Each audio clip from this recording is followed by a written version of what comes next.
आज की सभा में आए हुए मुंबई के सभी सम्मानित नागरिकों, भावना बहन, उनके सभी सहकर्मी, पदाधिकारी लॉयंस क्लब के, मैं आप सबका बहुत आभारी हूं कि महात्मा गांधी की पुण्यतिथि के अवसर पर आज इस समारोह को आपने आयोजित किया और मेरे जैसे एक सामान्य व्यक्ति को गांधी जी को श्रद्धांजलि अर्पित करने का मौका दिया। आज का समय थोड़ा सा गमगीन है क्योंकि अचानक से बड़ा जलजला आया है, भूकंप आया है, धरती कंप आया है।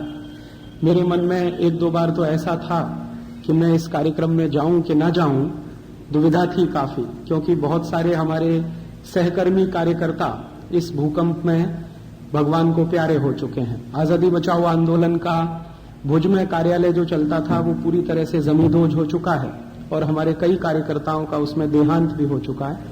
तो मन में थोड़ी दुविधा थी। फिर भावना बहन की थोड़ी प्रेरणा हुई कि नहीं, आप जरूर आइए, तो मैं यहाँ किसी तरह से आ गया। हम सब ने 2 मिनट का मौन रख के उनको श्रद्धांजलि अर्पित करी। मैं भी उसमें शामिल हुआ, इसका मुझे खुशी है। ये जो भूकंप आया है इसमें आप सब लोग लायंस क्लब की तरफ से कुछ मदद भेज चुके हैं और कुछ भेजने की तैयारी कर रहे हैं। ये सुनकर भी मेरा हौसला बढ़ा और आगे भी आप शायद ये मदद लगातार जारी रखेंगे, ऐसी मेरी उम्मीद है आप सबसे।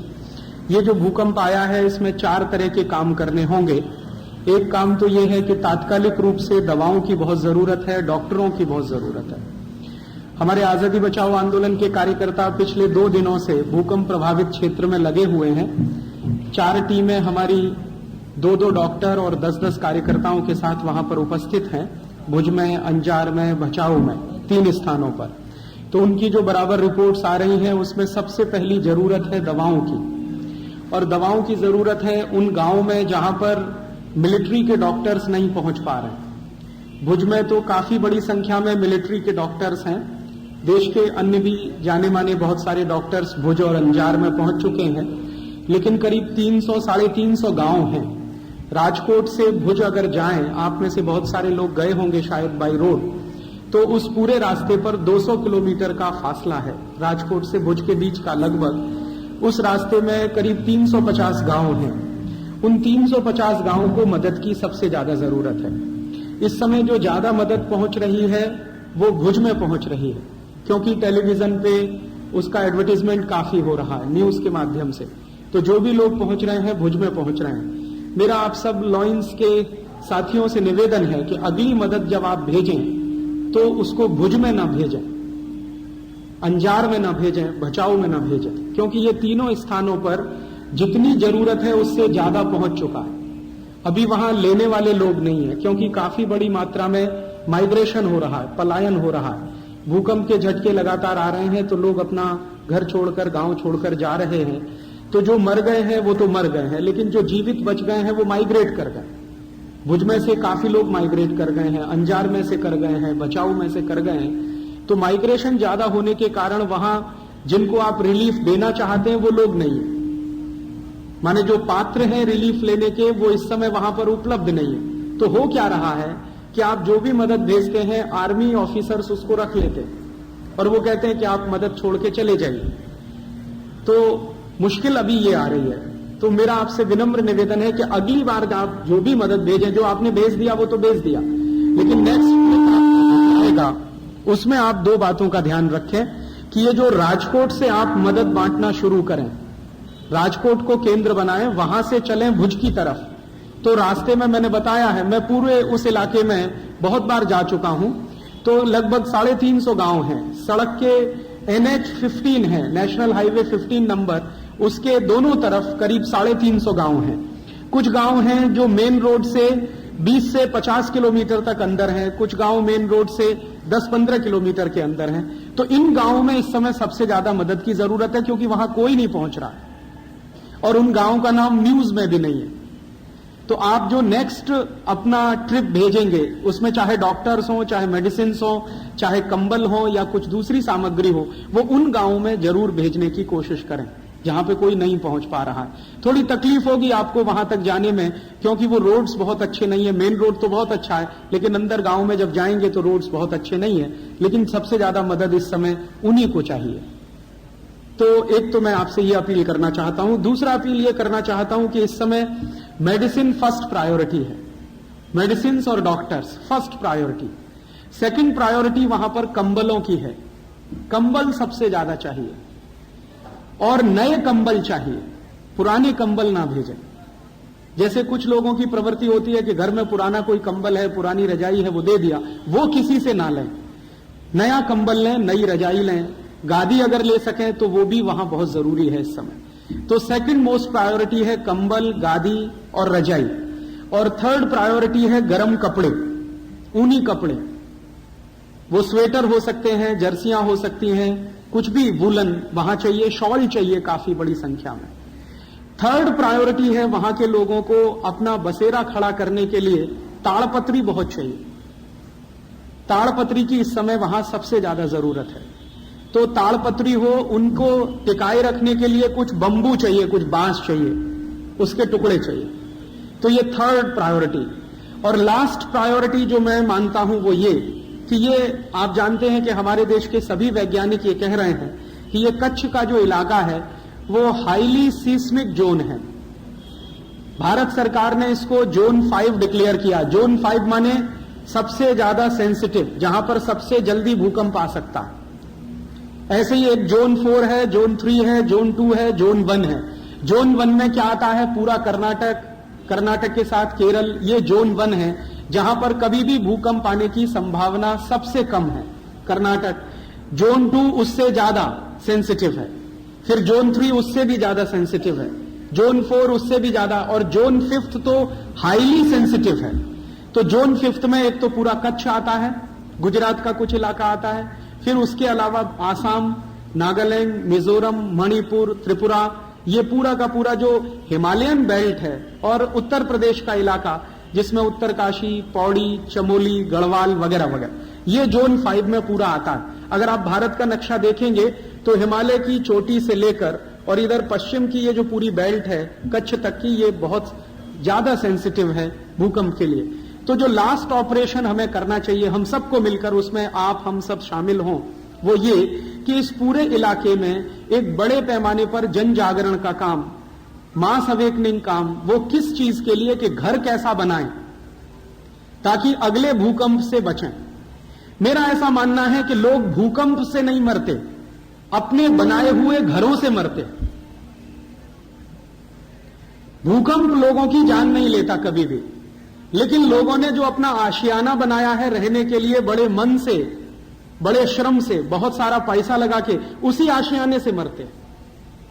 मैं कहना यह चाहता हूं कि ये जो हाईली सीस्मिक जोन होता है, वहां पर घर कुछ इस तरह के होने चाहिए जिनकी छत हल्के से हल्के मटेरियल से बनाई जाए, फाइबर का यूज कर सकें, घास फूस का यूज कर सकें, वो मिट्टी के जो कवेलू आते हैं, टाइल्स आते हैं जिनको मैंगलोरी टाइल्स आप कहते हैं, उनका यूज कर सकें। अगर इन चीजों का इस्तेमाल करके अगर उनकी छत बनेगी तो अगले भूकंप में मरने वालों की संख्या सबसे कम होगी। मैंने आपको कहा कि भूकंप तो वहां आने ही वाले हैं, उनको आप भी नहीं रोक सकते, मैं भी नहीं रोक सकता। और दुर्भाग्य से इतनी ज्यादा विज्ञान और तकनीकी प्रगति होने के बाद भी भूकंप की भविष्यवाणी करना बिल्कुल असंभव है। कोई भी वैज्ञानिक ये दावा नहीं कर सकता कि भूकंप इस तारीख को आने वाला है। बारिश की भविष्यवाणी की जा सकती है, गर्मी की भी की जा सकती है, भूकंप की संभव नहीं है। तो भविष्यवाणी करना एकदम असंभव है। और ये हाईली सीस्मिक जोन है, इसलिए बार बार इसमें भूकंप आने ही वाले हैं, सालों साल ये चलने वाला है। तो क्यों नहीं हम हमारे लोगों को इस तरीके से ट्रेंड करें जो उस इलाके में रहते हैं कि भाई तुम्हारा घर कैसा होना चाहिए। तो इसका एक बड़े पैमाने पर वहां कैंपेन हमको चलाना होगा, क्योंकि बिना उसके कोई दूसरा रास्ता है नहीं। अभी तो हम मदद कर रहे हैं, रिलीफ दे रहे हैं, ये तो तात्कालिक काम है, लेकिन अगर कोई परमानेंट काम वहां पर करना है हमको, तो वो ये हो सकता है कि लॉयंस क्लब की मदद से, रोटरी क्लब की मदद से, या रोटरेक्ट की मदद से, या इनर व्हील की तरफ से, या लॉयनेस की तरफ से, या आजादी बचाओ आंदोलन जैसे कार्यकर्ता जो लगे हैं पूरे देश में, उनकी मदद से उस पूरे बेल्ट में लोगों के बीच में एक बड़ा कैंपेन इस बात के लिए चले कि आपके जो आशियाने उजड़ गए, ठीक है, हो गया वो हो गया, अभी आगे अपना घर आप कैसे बनाएं। तो उस संदर्भ में मेरे कुछ मित्रों के साथ जो सीस्मोलॉजिस्ट हैं, जो भूकंप के विषय के ज्ञाता हैं, और ऊंचे पदों पर भारत सरकार में काम करते हैं। उनमें मेरे एक बहुत नजदीकी मित्र हैं डॉक्टर नेगी करके, रुड़की में हैं वो, रुड़की यूनिवर्सिटी में सीस्मोलॉजिस्ट के रूप में अपनी सेवाएं दे रहे हैं भारत सरकार को। उनसे मैंने अपील की है कि एक 25 पन्ने की छोटी सी बुकलेट वो बना रहे हैं। वो बुकलेट पहले वो अंग्रेजी में बना रहे हैं, फिर हम उसका हिंदी करने वाले हैं, फिर हिंदी के बाद उसका हम आसामी भाषा में, बंगला भाषा में और इधर जो नॉर्थ ईस्ट का इलाका है वहां समझे जाने वाली भाषाओं में पूरे बड़े पैमाने पर भाषांतरण करके छपाना चाहते और लाखों की संख्या में बिना किसी शुल्क के लोगों को देना चाहते। अब जैसे कच्छ के एरिया में हम चाहते हैं कि वो गुजराती भाषा में बने, आसाम में आसामी भाषा में बने, ताकि लोगों को अगली बार ये बात की मन में तैयारी रहे कि अपना घर बनाना है तो कैसा बनाना है। तो मैं आपसे जो अपील करना चाहता हूं मेरे व्याख्यान के शुरू में वो ये कि ये जो भूकंप आया है इसमें कुछ मदद तो हम तात्कालिक रूप से करें और कुछ मदद ऐसी करें जो परमानेंट रिलीफ हो, ताकि भविष्य में इस तरह के समाचार सुनने को न मिले कि भूकंप आया और उसमें 50,000 लोग मर गए। आप जानते हैं कि इस भूकंप में 50,000 लोग मर चुके हैं। 1 लाख लोग अभी भी मलबे के नीचे दबे हुए हैं, जिनके जिंदा बचकर निकलने की अब कोई संभावना नहीं है। माने लगभग 1.5 लाख लोगों की कुल मृत्यु होगी जब आप इस रिपोर्ट को फाइनल स्टेज में सुनेंगे। भारत में ये जो भूकंप आया है, इससे बड़ा भूकंप एक ही बार आया है, वो चीन में आया था। चीन का भूकंप आज से लगभग 40-45 वर्ष पहले आया था, जिसमें 8.5 लाख लोग मरे थे। तो चीन की सरकार ने जो रिहेबिलिटेशन किया अपने उस इलाके में, उसका मैंने थोड़ा अध्ययन किया है और उस अध्ययन में से मुझे 2 बातें समझ में आई। उन्होंने एक तो तुरंत इमीडिएट करने वाले काम, लोगों को खाना देना, भोजन देना, पानी देना, दवा देना वगैरह वगैरह, लेकिन जो दूसरा परमानेंट काम उन्होंने किया कि जिस इलाके में भूकंप आया वहां घरों की डिजाइन उन्होंने ऐसी करा दी है कि उसी इलाके में बहुत बार बाद में भी भूकंप आया लेकिन मरने वालों की संख्या 5, 10, 15, 20 ऐसी ही रही है। एक बार भूकंप आया, 8.5 लाख लोग मर गए। उस पर से चीन के लोगों के मन में ध्यान में आया, सरकार के मन में आया, वैज्ञानिकों को समझ में आया कि अगली बार वहां के घरों की डिजाइन कुछ ऐसी होनी चाहिए कि वो भूकंप रोधी हो, माने घर गिरे, छत टूटे, मरने वालों की संख्या कम से कम हो। और आप जानते हैं इसी तरह से जापान नाम का एक देश है, वहां तो अक्सर ही भूकंप आते रहते हैं। तो जापान में भी जिस तरीके से घर बनाए जाते हैं, जो टेक्नोलॉजी उसमें इस्तेमाल की जाती है, वो टेक्नोलॉजी शायद हम हमारे देश के लोगों को समझा सकें और बता सकें, वो परमानेंट रिलीफ वर्क होगा। शायद उसी का महत्व आने वाली पीढ़ियों को समझ में आएगा। तो मैं आपसे ये निवेदन करना चाहता हूं कि 4 तरह की मदद आप वहां करें। पहली मदद डॉक्टर, दवाओं की, दूसरी मदद कंबलों की, गर्म कपड़ों की, तीसरी मदद उनको अपना तात्कालिक रूप से आशियाना बनाने के लिए ताड़पत्री वगैरह वगैरह जो चाहिए उसकी, और आखिरी मदद ये जो बुकलेट हम बनाने जा रहे हैं, इस बुकलेट का लार्ज स्केल पर पब्लिकेशन हो। 10-20 हजार आप छाप कर दें, 10-20 हजार कोई और छाप कर दें, 50,000 आप दे सकें तो 50,000 दे दें हमें बनाकर। हम उसको गांव-गांव लोगों के बीच में जाकर उनको देना चाहते हैं और इस मुद्दे पर उनका मानसिक तैयारी कराना चाहते हैं। एक आखिरी बात इससे जुड़ी हुई जो कहना चाहता हूं वो ये कि चीन की सरकार ने जब अपने प्रांत में उनके यहां भूकंप आया तो जो भूकंप रोधी घर बनाए, या जापान की सरकारों ने जो अपने यहां भूकंप रोधी घर बनाए, उन घरों को बनाने के लिए डिजाइन कहां से मिला वो मैं आपको कहना चाहता हूं। जब मैं चीन के बारे में अध्ययन कर रहा था कि उनका जो सबसे बड़ा भूकंप 8.5 लाख लोगों की मृत्यु का, आपको सुनकर हैरानी होगी कि चाइनीज गवर्नमेंट ने और जापानीज गवर्नमेंट ने जो प्लान बनाया उसमें उन्होंने कहा कि ये पूरे घर बनाने की प्रेरणा महात्मा गांधी के घर से मिली। महात्मा गांधी का कौन सा घर? महात्मा गांधी के 3 घर हैं। एक घर उनका पोरबंदर, जहां पर उनका जन्म हुआ, आप में से शायद बहुत लोगों ने देखा होगा। दूसरा उनका जवानी का घर, जहां पर वो जवान हुए, पढ़ाई की, वो राजकोट में, धर्मेंद्र रोड है एक राजकोट में, आप में से शायद कई लोग गए होंगे, वहां पर उनका घर है। तीसरा घर महात्मा गांधी का साबरमती आश्रम, वो भी आप में से कई लोगों ने देखा। एक आखिरी घर और है महात्मा गांधी का, वो सेवाग्राम आश्रम नागपुर के पास। मैं भी सौभाग्य से वहीं रहता हूं इस समय। महात्मा गांधी के घर के नजदीक ही मेरी कुटिया है सेवाग्राम आश्रम में। सेवाग्राम आश्रम का घर जो महात्मा गांधी का बना हुआ है, उसे देखने के लिए मैं आप सबको निमंत्रण दे रहा हूं, स्टैंडिंग ऑफर। आप कभी भी वहां आइए, लगे तो कभी आपके लॉयंस क्लब की कोई कॉन्फ्रेंस वहां आयोजित करिए। मैं आपको वो घर दिखाना चाहता हूं। दुनिया के पता नहीं हजारों आर्किटेक्ट आए हैं वो घर देखने के लिए, और सब ने उसको एक ही सर्टिफिकेट दिया है कि भूकंप से बचने के लिए इससे अच्छा डिजाइन नहीं हो सकता पूरी दुनिया। अच्छा, और एक मजे की बात मैं आपको यह बताना चाहता हूं कि वो घर जो गांधी जी ने डिजाइन किया वो खुद किया, किसी आर्किटेक्ट ने डिजाइन नहीं किया, महात्मा गांधी ने डिजाइन किया। और महात्मा गांधी ने उस घर का डिजाइन करते समय जो मन में कल्पना की थी उसका उन्होंने वर्णन अपनी एक पुस्तक में किया है। उसकी 2 लाइन मैं आपको सुनाना चाहता हूं। गांधी जी ने अपनी पुस्तक में लिखा है कि मैंने जब ये घर बनाने का फैसला किया तो उसमें 3 शर्त मैंने लगाई अपने ऊपर। पहली शर्त यह कि मेरा घर 500 रुपए में बनना चाहिए, 1 रुपया उससे ज्यादा नहीं लगना चाहिए। 501 रुपए लगा तो मैं कान खींचूंगा कार्यकर्ताओं के, 499 लगा तो मुझे खुशी होगी। पहली शर्त यह कि घर बनाने में कुल खर्चा 500 रुपए होना चाहिए। और यह बात कब की है? 1936 की। 1936 में गांधी जी का वो घर बनकर तैयार हुआ। तो पहली शर्त यह कि वो घर पूरा 500 रुपए में बनना चाहिए। दूसरी शर्त उस घर की ये कि उस घर को बनाने के लिए जितना भी रॉ मटेरियल चाहिए वो जहां घर बनता है उसके 20 किलोमीटर के दायरे में से ही आना चाहिए। उस गांव के 20 किलोमीटर के बाहर की कोई भी वस्तु घर में नहीं लगेगी। दूसरी शर्त ये उसकी। और तीसरी और आखिरी शर्त ये गांधी जी ने लगाई थी कि घर के अंदर में जहां भी बैठूं मुझे आसमान दिखाई देना चाहिए। मैं घर के अंदर किसी भी स्थान पर बैठूं मुझे सीधे आकाश का दर्शन होना चाहिए।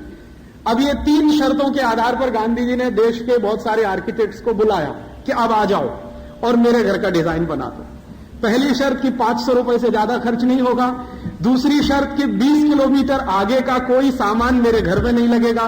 और तीसरी और आखिरी शर्त कि मैं घर में कहीं भी बैठ जाऊं जाकर मुझे सीधा आकाश दिखना चाहिए। तो जितने भी आर्किटेक्ट आए सब फेल हो गए। सबने गांधी जी को कहा कि माफ करिए हम आपके घर का डिजाइन नहीं कर सकते। फिर उसमें जर्मनी के कुछ आर्किटेक्ट आए जो गांधी जी को जानते थे और उनको मानते भी थे। उन्होंने भी बहुत प्रयास किया, वो भी फेल हो गए। फिर उसके बाद पता चला कि कुछ अमेरिकन आए, उन्होंने कहा हम कोशिश करते हैं, वो भी फेल हो गए। फिर कल सबको चिंता होने लगी कि ये घर बनेगा भी कि नहीं बनेगा। सबसे ज्यादा चिंता थी जमनालाल बजाज जी को, क्योंकि गांधी जी ने कहा था कि ये जो 500 रुपया लगेगा वो तुम देने वाले हो। तो जमनालाल बजाज जी ने कहा कि बापू आप 500 रुपए की बात करते हैं, मेरा ब्लैंक चेक आपके पास हमेशा पड़ा रहता, उसमें क्या तकलीफ है। आप जानते हैं बजाज जी का ब्लैंक चेक हमेशा गांधी जी के पास रहता था। वो जो रकम भर के उसको साइन कर देंगे वो उनके पास आ जाएगी। लेकिन गांधी जी ने कहा कि वो ब्लैंक चेक तो देश के लिए, मेरे लिए जो घर बनता वो 500 रुपए, तो ये तुम्हें देना है इसकी व्यवस्था। तो जब सब आर्किटेक्ट फेल हो गए, परेशान हो गए, बजाज जी को बहुत तकलीफ हो गई। अब वो कहने लगे कि फिर बापू घर वर बनेगा नहीं बनेगा, एक झोंपड़ा बना लो यहां पर। तो गांधी जी ने कहा कि अच्छा ठीक है मैं कोशिश करता हूं। तो उन्होंने अपने घर का डिजाइन तैयार किया और वो डिजाइन जो वो चाहते थे वो बन गया।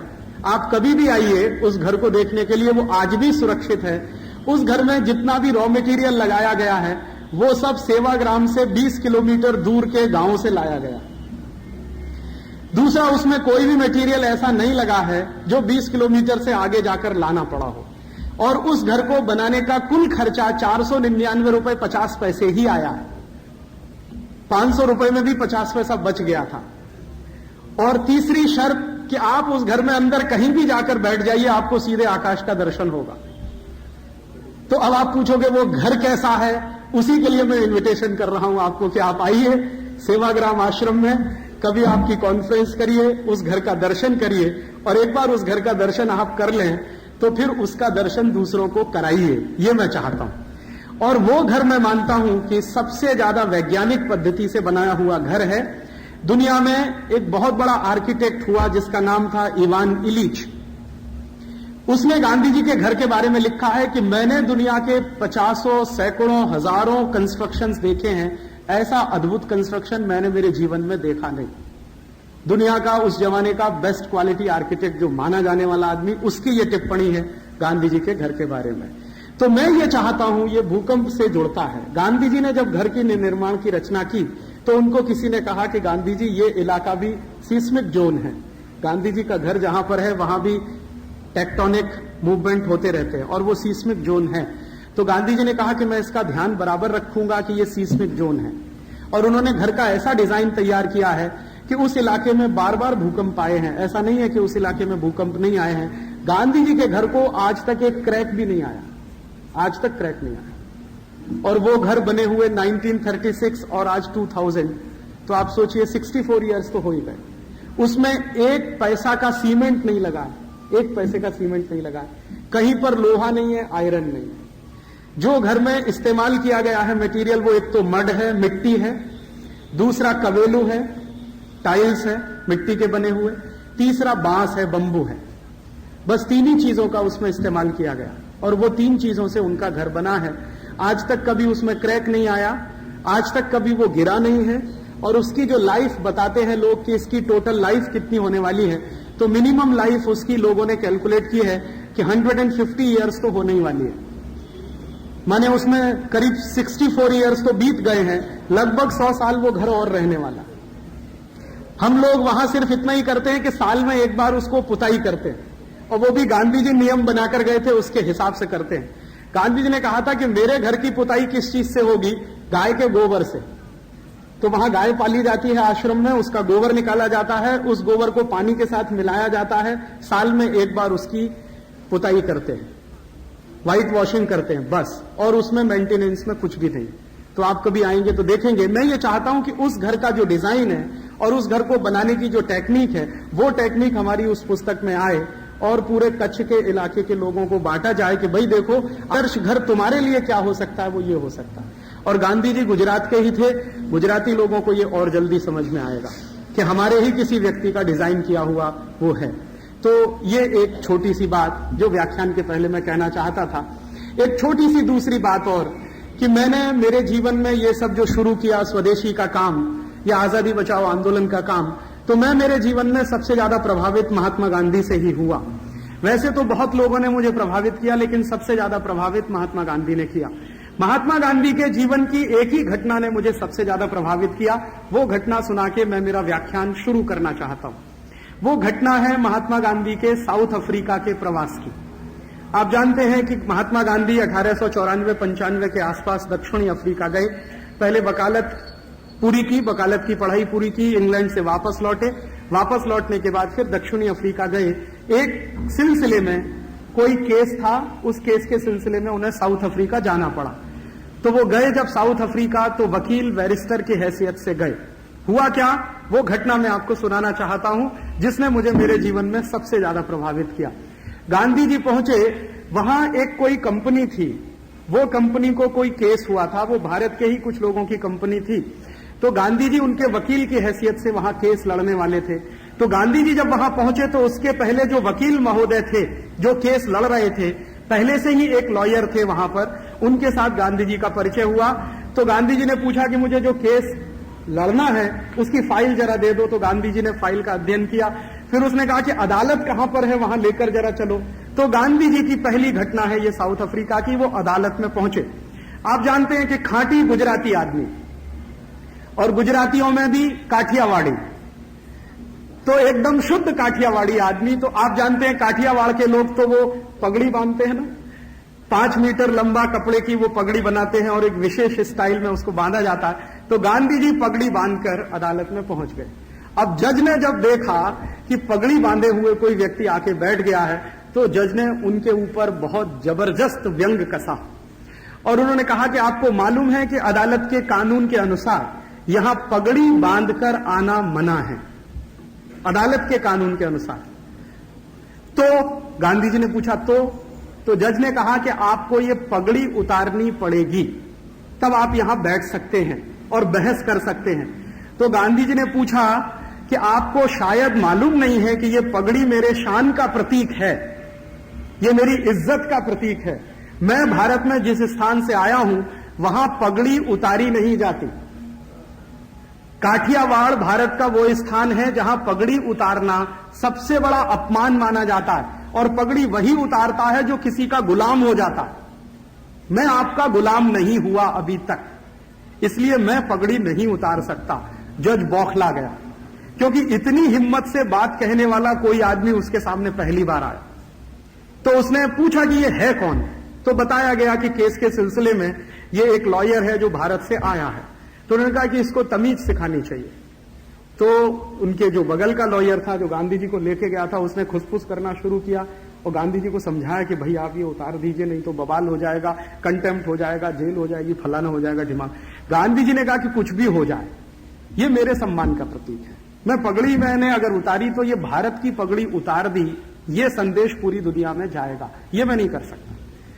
तो उन्होंने कहा कि फिर कंटेम्प्ट हो जाएगा तो जेल जाना पड़ेगा। तो ठीक है, मैं तो तैयार हूं जेल जाने के लिए, आप उनसे कहो कि ऑर्डर करें और मुझे जेल में भेज। तो जज भी परेशान हो गए।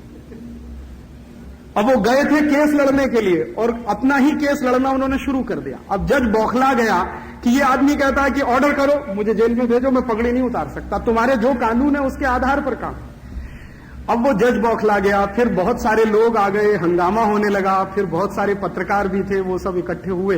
तो जज ने बात को समाप्त करते हुए कहा कि अच्छा ठीक है, आप ऐसा करिए कि अगर पगड़ी नहीं उतार सकते तो आप इस अदालत से बाहर चले जाइए।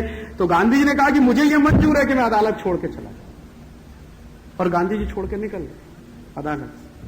फिर हुआ क्या कि गांधी जी ने जो पहला संकल्प किया साउथ अफ्रीका में, वो यही संकल्प था कि मैं अगली बार जब बहस करने आऊंगा इस अदालत में तो ये कानून बदला हुआ मिलना चाहिए मुझे, तब मैं बहस करने के लिए आऊंगा। मैं पगड़ी कभी नहीं उतारूंगा, पगड़ी पहनकर ही बहस करूंगा पूरी अदालत में। और आप जानते हैं कि गांधी जी ने वो अंग्रेजी कानून बदलवा दिया, अंग्रेजों को कानून बदलना पड़ा। और महात्मा गांधी ने फिर जितने भी समय बहस की साउथ अफ्रीका में रहते हुए, पगड़ी पहनकर ही बहस की। इस एक घटना ने मुझे बहुत प्रभावित किया। घटना बहुत छोटी सी है, अगर गांधी जी चाहते तो समझौता कर सकते थे, और वो समझौता करना बहुत आसान था। लेकिन गांधी जी ने उस पगड़ी को भारत के सम्मान का प्रतीक बना दिया वहां पर। और गांधी जी ने बाद में लिखा है अपनी पुस्तक में कि अगर मैंने वो समझौता किया होता तो बार बार मैंने समझौते किए होते और भारत की आजादी का लक्ष्य अधूरा रह गया होता। एक और ऐसी घटना हुई, वो सुनाने का लालच मेरे मन में आया, क्योंकि महात्मा गांधी को हम श्रद्धांजलि अर्पित कर रहे हैं। एक दूसरी घटना और हुई जिससे मैं काफी प्रभावित हुआ महात्मा गांधी से। वो घटना हुई, वो भी साउथ अफ्रीका में हुई। घटना ऐसी हुई कि जब ये पगड़ी वाला कानून अंग्रेजों ने बदल दिया और पगड़ी पहनकर बहस करने पर पाबंदी हटा ली गई, और पाबंदी हटाने के बाद फिर जो सरदार लोग वहां रहते थे साउथ अफ्रीका में, उनको भी इजाजत मिली कि वो पगड़ी पहनकर बहस कर सकते हैं। तो गांधी जी के सामने एक दूसरी चुनौती थी, और वो चुनौती थी वो ये कि अचानक से प्रिटोरिया में एक कानून बना। प्रिटोरिया उस समय राजधानी था साउथ अफ्रीका की। तो कानून वो इस तरह का था कि जितने एशियन लोग रहते हैं साउथ अफ्रीका में, उनको सेकंड ग्रेड सिटीजन बनाया जाए, इसका एक कानून था।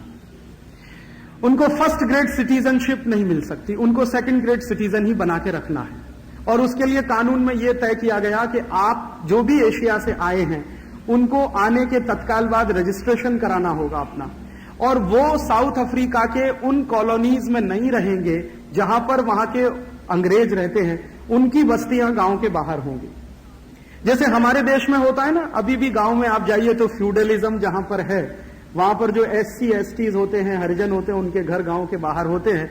वैसा ही कुछ कानून वहां बनाने की बात चली कि जो एशियन सिटीजन्स हैं, जो एशिया से आने वाले लोग हैं, उनको साउथ अफ्रीका के लोगों के साथ नहीं रहना है, उनकी बस्तियां गांव के बाहर होंगी और उनको सेकंड ग्रेड सिटीजन बन के ही रहना, और आने पर उन्हें रजिस्ट्रेशन कराना पड़ेगा। उनके घर में कोई बच्चा पैदा होता है तो उसके बारे में सूचना सरकार को देनी पड़ेगी, शादी करनी है तो उसके बारे में सूचना सरकार को देनी पड़ेगी, वगैरह वगैरह इस तरह के। और जो वहां के उद्योग धंधे हैं उनमें उनकी इक्विटी पार्टिसिपेशन नहीं हो सकेगा। माने हमेशा आप वहां नौकर बनकर रहेंगे, आप किसी इंडस्ट्री को ओन नहीं कर पाएंगे, कोई बिजनेस आप नहीं चला पाएंगे। ऐसा एक कानून बनाने की तैयारी अफ्रीका में अंग्रेजों की सरकार ने की। महात्मा गांधी ने उसको चुनौती के रूप में लिया और उन्होंने कहा कि यह कानून मैं बनने नहीं दूंगा, किसी भी कीमत पर बनने नहीं दूंगा। अब जब वो कानून नहीं बनने दूंगा ये संकल्प कर लिया, तो महात्मा गांधी ने एक अभियान शुरू किया। अभियान क्या शुरू किया? गांव गांव जाना, जो एशिया के रहने वाले लोग हैं उनको मोबिलाइज करना, ब्रिटेन की सरकार के खिलाफ उनको खड़ा करना और इस कानून को रुकवाना।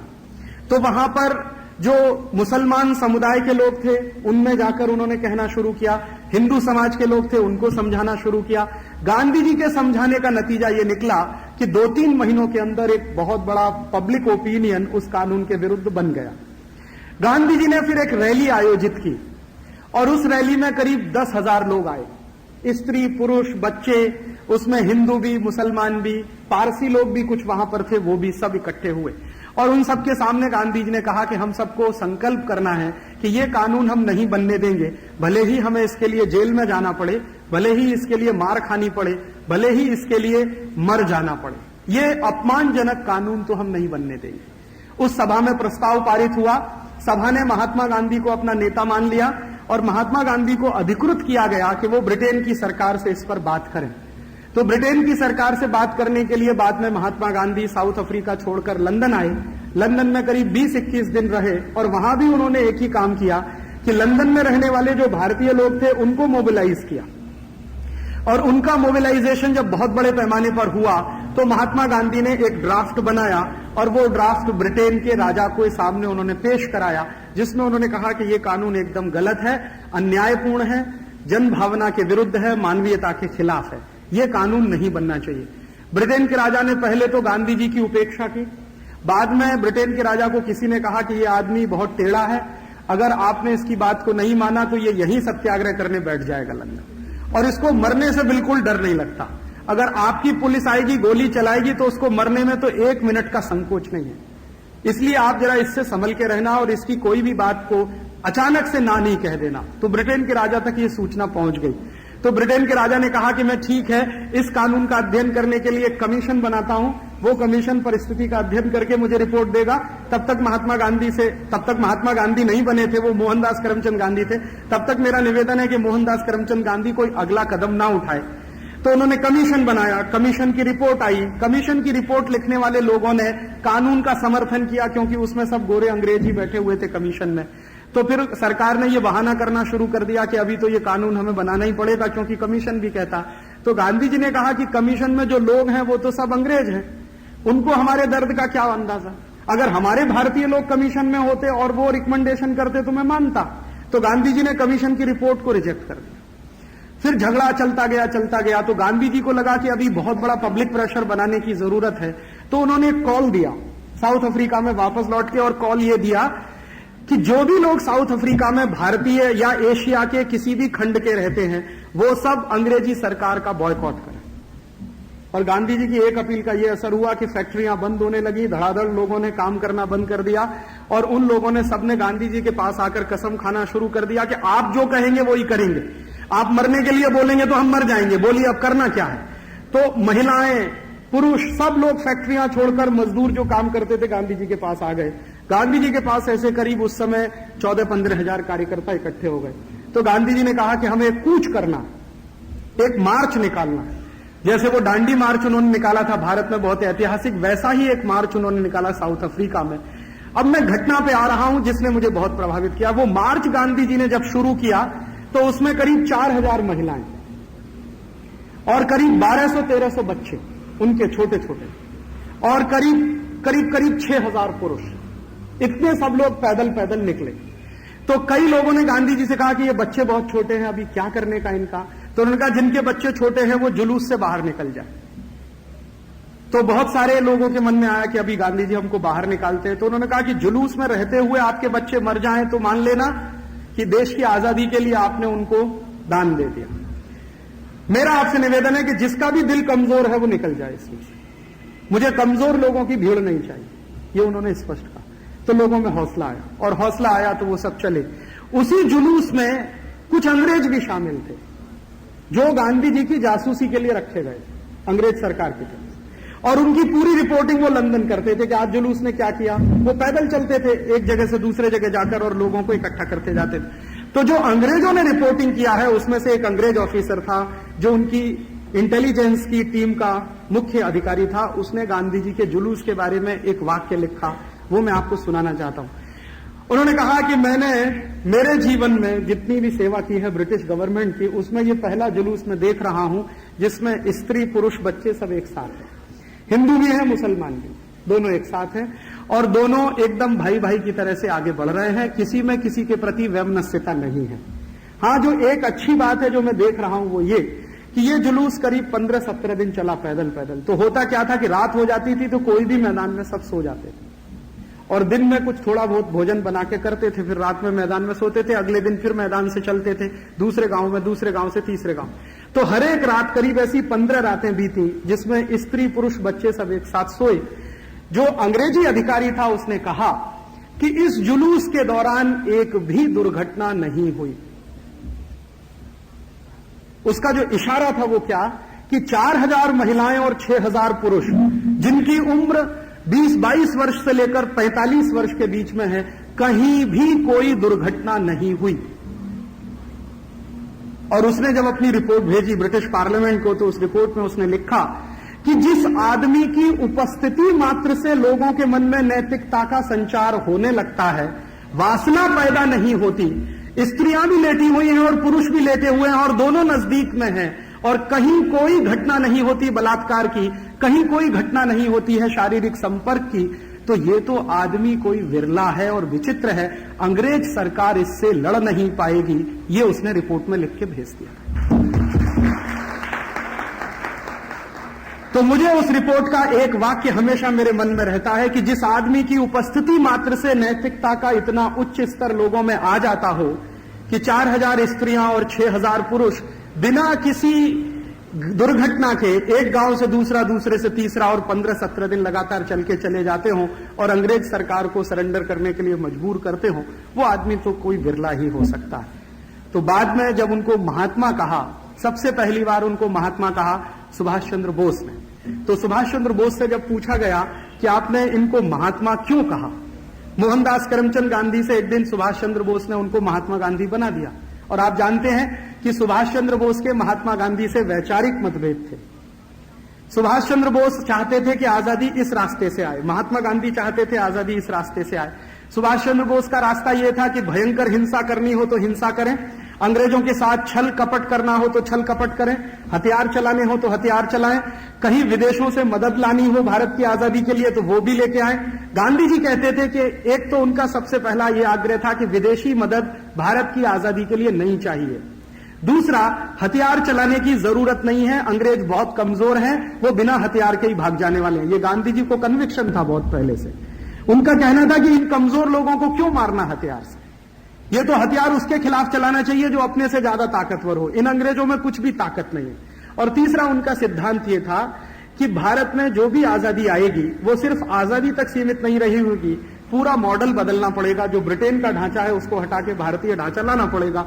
तो इन मुद्दों पर महात्मा गांधी और सुभाष चंद्र बोस में काफी कुछ मतभेद थे, लेकिन उन मतभेदों के बावजूद पहले नेता थे सुभाष चंद्र बोस जिन्होंने मोहनदास करमचंद गांधी को महात्मा बनाया।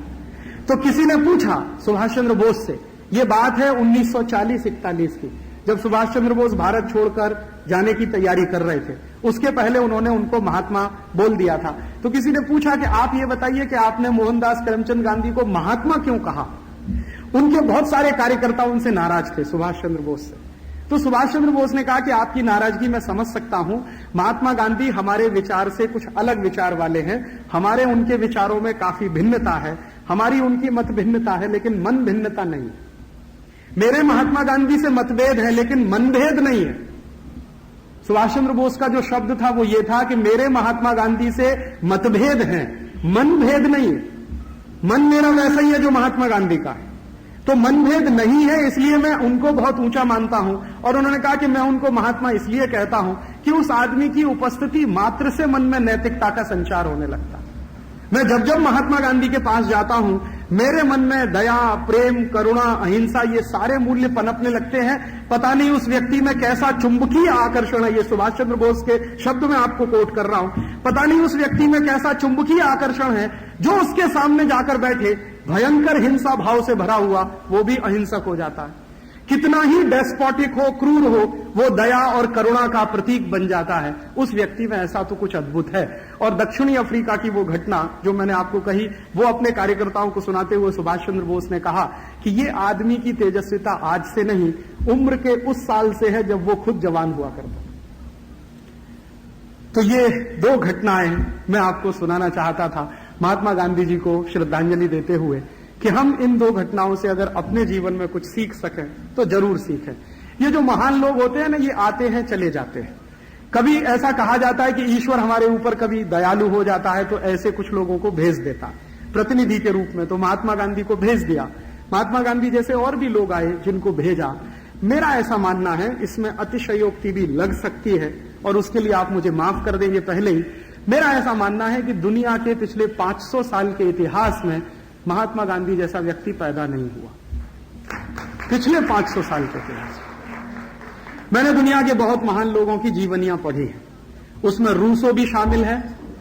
उसमें तो ये रूस के जो बड़े नेता माने जाते हैं, लियोनिड ब्रेजनेव से पीछे की पीढ़ी के जितने, जिनको लेनिन वगैरह वगैरह बड़ा माना जाता, उनको भी, जर्मनी के बड़े नेताओं को, उनको भी मैंने पढ़ा है।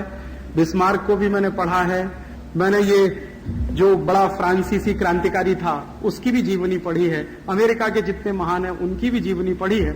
मुझे ऐसा लगता है कि पिछले 500 साल के इतिहास में दुनिया की धरती पर गांधी जैसा व्यक्ति पैदा नहीं हुआ। उनकी 3 बड़ी क्षमताएं।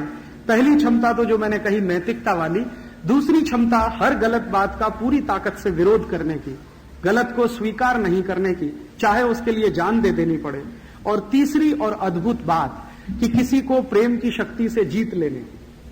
वो कहते थे हथियार की शक्ति से किसी को जीतना क्या है, प्रेम की शक्ति से जीत के दिखाओ लोगों को। और वो उस मान्यता के पुजारी थे, भारत की उस मान्यता के जो हजारों साल से आई है कि किसी को हथियार की शक्ति से गुलाम बनाने से अच्छा है कि प्रेम की शक्ति से उसको गुलाम बनाओ। तो ये 3 अद्भुत बातें उस व्यक्ति में थी और एक साथ पूरे व्यक्तित्व में ये सब आया उनके अंदर। तो कुछ उनकी ग्रोइंग हुई होगी, कुछ उनमें आया होगा। ये तो कुछ विलक्षण ही किस्म की बात हो सकती है, क्योंकि बचपन में जो विद्यार्थी अक्सर फेल होता हो, अंग्रेजी में फेल, मैथमेटिक्स में फेल, आप जाइए राजकोट में, उनकी वो रखी हुई है, वो जो स्कूल है ना गांधी जी जिसमें पढ़े, उस स्कूल में गांधी जी की नोटबुक है जिसपे उनका करेक्शन किया हुआ, वो सब गलत लिख दिया है, उसको क्रॉस कर दिया। अध्यापक ने फेल कर दिया उनको। ये कैसा मूर्ख अध्यापक, उसको फेल करना चाहिए था पूरी दुनिया को। महात्मा गांधी को फेल किया तो ठीक है। उससे एक बात समझ में आती है कि साधारण सा बच्चा झूठ भी बोलता है, चोरी भी करता है, कभी सिगरेट भी पी लेता है, कभी जाके मांस भी खाया, उन्होंने ईमानदारी से स्वीकार किया। और एक बहुत अंदर की बात जो मैं कहना नहीं चाहता बहुत लोगों से, लेकिन अभी कहना चाहता हूं मैं, लोगों को पता चले गांधी जी के बारे में, तो बहुत सारी मिसअंडरस्टैंडिंग्स हमारे लोगों की खत्म हो जाए। बहुत लोगों ने दुष्प्रचार किया महात्मा गांधी के बारे में, और एक बहुत बड़ा दुष्प्रचार उनके बारे में यह था कि वो हमेशा 2 लड़कियों के कंधे पर हाथ रख के चलते थे। हमारे देश में महात्मा गांधी के बारे में दुष्प्रचार करने वालों की तो कोई कमी नहीं है। और वो कमी क्यों नहीं है? क्योंकि सब लोगों को ऐसा लगता है कि गांधी जी को गाली दो तो हम बड़े हो जाएंगे। एक अभी फिल्म बनी है बाबा साहब अम्बेडकर पे, उसमें जो गालियां उनको दी गई हैं वो भगवान न करे कोई दूसरा उनको दे। तो आजकल एक फैशन चल गया है गांधी जी को गाली देने का। लंबे समय तक ये फैशन चलाया बहुत सारे लोगों ने। उसमें गांधी जी के विरुद्ध जो बातें बोली गई हैं उनमें से एक सबसे ज्यादा बोली जाने वाली बात कि उनकी बकरी किशमिश खाती थी, मखाना खाती थी, छुआरा खाती थी, और महात्मा गांधी सादगी का नाटक करते थे। एक बात उनके विरुद्ध ये बोली जाती। दूसरी बात उनके विरुद्ध ये बोली जाती है कि महात्मा गांधी ने बहुत सारे क्रांतिकारियों को मरवा दिया, भगत सिंह को नहीं बचाया, आप जानते हैं वो कहानी। तो बहुत सारे क्रांतिकारियों को मरवा दिया। तीसरी बात जो बोली जाती है वो ये कि गांधी जी नैतिकता का नाटक करते थे और हमेशा 2 लड़कियों के कंधे पर हाथ रख के चला करते थे। तो ये 2-3 बातों के बारे में हमारे मन में स्पष्टता आ जाए, उस दृष्टि से मैं कहना चाहता हूं कि गांधी जी के बारे में ये जो दुष्प्रचार हुआ कि वो हमेशा 2 लड़कियों के कंधे पर हाथ रख के चला करते थे और वो नैतिकता की बात कैसे कर सकते हैं, वो गांधी जी की एक घटना बताकर और साउथ अफ्रीका में जो घटना घटित हुई दोनों को कोरिलेट में करना चाहता हूं। घटना यह है कि महात्मा गांधी ने बहुत ईमानदारी से अपने जीवन की हर बात लिखी। हिंदुस्तान में नहीं, दुनिया में ऐसा कोई नेता नहीं हुआ जो अपने जीवन की सारी बातों को ईमानदारी से लिख सके। कोई नहीं हुआ आज तक। लिखा वो बोला नहीं, बोला वो लिखा नहीं, और लिखा वो माना नहीं, माना वो लिखा नहीं। हमेशा पाखंड रहा, बड़े बड़े लोगों के जीवन में पाखंड रहा। अब नाम लेके कहने से उससे कोई फायदा नहीं है, बड़े बड़े लोगों के जीवन में पाखंड रहा। लेकिन गांधी जी के बारे में मुझे जो एक अच्छी बात लगती है वो हम सबको सीखनी चाहिए कि उन्होंने जो किया उसको लिखा और उसी को बोला। उसमें कहीं उन्होंने अतिशयोक्ति नहीं की। अपने जीवन में उन्होंने कोई कुकर्म किया तो उसको लिखा ईमानदारी से। आप उनकी आत्मकथा पढ़िए। महात्मा गांधी की आत्मकथा में वो लिखते हैं और उसको बाद में हरिजन में भी लिख दिया। और एक दिन उन्होंने इंडियन ओपिनियन एक अखबार निकालते थे वो साउथ अफ्रीका से, उसमें भी लिख दिया। घटना क्या है, उनके पिताजी का देहांत होने वाला, मृत्यु शैया पर उनके पिताजी थे, आखिरी घड़ी है जीवन की, डॉक्टरों ने कह दिया है, वैद्यों ने कह दिया है कि ये बचने वाले नहीं है। गांधी जी उनके पास गए हैं उनको देखने के लिए, और उस समय तक उनकी शादी हो गई है, विवाह हो चुका है। तो विवाह हो चुका है, उनके पिताजी मरने की तैयारी में है, गांधी जी उसी समय उनको देखने के लिए गए हैं। तो उस समय की घटना का जिक्र गांधी जी ने हूबहू अपने शब्दों में जो किया है वो मैं कहना चाहता हूं, और ये वही व्यक्ति कर सकता है जो नैतिकता के बहुत ऊंचे प्रतिमान वाला हो, बाकी पाखंडियों के बस की बात नहीं है ये कह पाना। गांधी जी ने उसमें ईमानदारी से लिखा कि पिताजी की अंतिम सांस चल रही है, वैद्य बैठा है सामने और कह रहा है कि अब ये बचने वाले नहीं हैं। उसी समय गांधी जी लिखते हैं कि मेरे मन में अचानक काम वासना पाई, कि मेरे मन में, हिंदुस्तान नहीं दुनिया का कोई आदमी नहीं लिख सकता इस बात को, उन्होंने लिखा। और उसके बाद यह भी लिखा है कि जब मैंने देखा, मैं बाहर आया, वासना का अपना खेल गंदा खेल कर मैं बाहर आया, मैंने देखा कि मेरे पिताजी का देहांत हो चुका है। उसी दिन मैंने ब्रह्मचर्य का संकल्प करने का अपने जीवन में तय कर लिया, उसी दिन, कि मेरे जीवन के आगे का हिस्सा मैं ब्रह्मचर्य से निभाने की कोशिश करूंगा। और फिर उन्होंने ईमानदारी से लिखा कि उस ब्रह्मचर्य को पालने के लिए मुझे बहुत साल लगे मेरी पत्नी को तैयार करने, लेकिन मैंने अकेले ब्रह्मचर्य का व्रत लेने का फैसला किया था। बाद में मुझे लगा कि ये गलत है, अनैतिक है, तो फिर धीरे धीरे मैंने मानसिकता तैयार की मेरी पत्नी की, और एक दिन हम दोनों ने मिलकर संकल्प कर लिया। और उससे आज का दिन, जब मैं ये लिख रहा हूं, आज का दिन दुनिया का कोई भी व्यक्ति ये बात मेरी पत्नी से पूछ सकता है जाकर, ऐसा आदमी था। और उसके बारे में लोग दुनिया भर में अफवाह उड़ाते हैं कि वो 2 लड़कियों के कंधे पे हाथ रख के हमेशा चला करता था। और उसके बारे में दुनिया के लोग बहुत सारी अफवाह उड़ाते हैं कि उसकी बकरी किशमिश खाती थी, बादाम खाती थी, काजू खाती थी, मुनक्का खाती, कुछ नहीं खाती थी उनकी बकरी, साधारण घास ही खाती थी। ये सही बात है कि गांधी जी हमेशा बकरी का दूध पीना पसंद करते थे। तो किसी ने पूछा कि आप गो रक्षा की बात करते हैं? गांधी जी हमेशा गो रक्षा की बात करते रहे। और एक बार तो उन्होंने एक भाषण में कहा, यहां मुंबई के अपने एक भाषण में उन्होंने कहा कि कोई अंग्रेज अधिकारी मेरे पास आए और ये कहे कि पहले भारत बचाना है कि गाय बचानी है, तुम दोनों में से तय कर लो कौन सी चीज पहले बचानी है। तो मैं भारत को कुर्बान कर सकता हूं गाय बचाने के लिए, माने मेरे लिए गाय भारत से ज्यादा प्यारी है।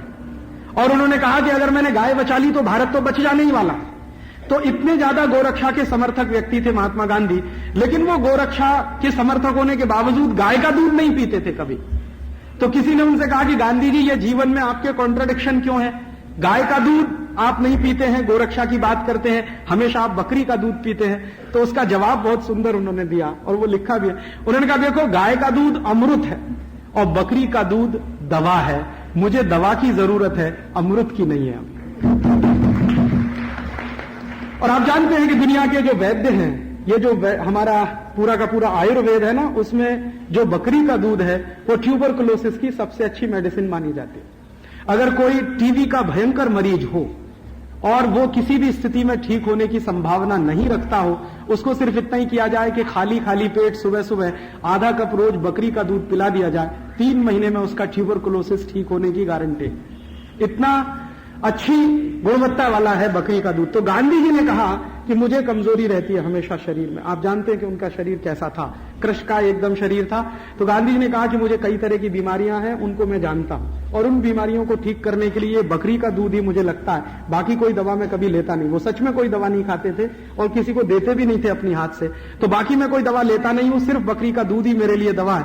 इसलिए मैं गाय का दूध न पीकर बकरी का दूध पीता हूं, ताकि मैं जिंदा रहूं और हिंदुस्तान की आजादी लाने का काम सतत रूप से करता रहूं। गाय का दूध को मैं अमृत मानता हूं, और अमृत तब दिया जाता है जब कोई अमर होने की आकांक्षा लेकर आता। मैं अमर होने की आकांक्षा लेकर नहीं आया, मैं तो साधारण सा एक काम करने आया भारत की आजादी लाने का। उसी काम को करते करते मैं मर जाऊं, ये मेरे जीवन की तमन्ना है। अंतिम 2 दिन पहले उन्होंने एक वक्तव्य किया था, शायद बड़े लोगों को आभास हो जाता है। 28 जनवरी 1948 को उन्होंने दिल्ली में कहा प्रार्थना सभा में कि अगर कोई पागल आदमी सामने से आकर भी मुझे गोली मारेगा तो मैं ईश्वर से यही प्रार्थना करूंगा कि आप उसको सद्बुद्धि दो, भगवान उसको सद्बुद्धि दे। और वही उन्होंने किया। अभी बहुत सारे लोगों ने यह बहस करना शुरू कर दिया कि महात्मा गांधी ने मरने के पहले हे राम कहा था या हाय राम कहा था। हमारे कितने कूड़ मगज लोग हैं इस देश में, कितने निम्न स्तर के लोग हैं इस देश में जो बहस चला रहे हैं इस बात पर कि गांधी जी को जब गोली लगी तो उन्होंने हे राम कहा या हाय राम कहा। इसी में लगे हुए हैं बहस करने में। उन्होंने बहुत कुछ कहा है, उस पर किसी का ध्यान नहीं है। बहुत कुछ किया है, उस पर किसी का ध्यान नहीं है। हे राम कहा कि हाय राम कहा, इसी में बहुत लोग लगे। बहुत सारे संगठन हैं जिन्होंने बाकायदा लिटरेचर बनाया है उस पर, और वो लिटरेचर पूरे देश में बांटा जाता है और एक खास तरह की मानसिकता तैयार की जाती है गांधी जी को गाली देने की। तो मेरा आपसे एक ही विनम्र निवेदन है, और वो मैं शायद मेरे कन्विक्शन से कह रहा हूं। पिछले 10-12 साल गांधी जी को मैंने बहुत पढ़ा और उनके तरह से जीने की कोशिश भी कर रहा हूं। उनके तरह से जीने की जो एक कोशिश मैंने की है ईमानदारी से, उसको मैं आपसे शेयर करना चाहता हूं। मैंने आज तक मेरा पर्सनल बैंक अकाउंट नहीं बनाया और आगे बनाने की संभावना नहीं। मैंने आज तक मेरा कोई घर नहीं बसाया। आज भी मैं ब्रह्मचारी हूं और ब्रह्मचर्य का पालन करता हूं और आगे भी करता रहूंगा, ऐसा मेरा संकल्प है मेरे मन का। और तीसरा, कोई पारिवारिक संपत्ति में हिस्सा नहीं रखा। मेरे पिता और माता को मैंने बिल्कुल स्पष्ट कह दिया है कि परिवार की संपत्ति में मेरी कोई हिस्सेदारी नहीं होगी। आपको जो करना है आप उसको कहिए, या करते उसको चाहे तो दान कर दीजिए मेरे नाम से किसी को।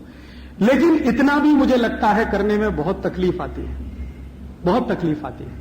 तो गांधी जी ने पता नहीं कितनी तकलीफें झेली होंगी, उन्होंने तो पता नहीं कितने साल ये सब किया। मुझे तो लगता है कि मेरे लिए बहुत आसान है ब्रह्मचर्य पालन करना, क्योंकि मैंने परिवार नहीं बनाया। उन्होंने तो परिवार बनाकर ब्रह्मचर्य पालन किया, वो तो बड़ी बात है।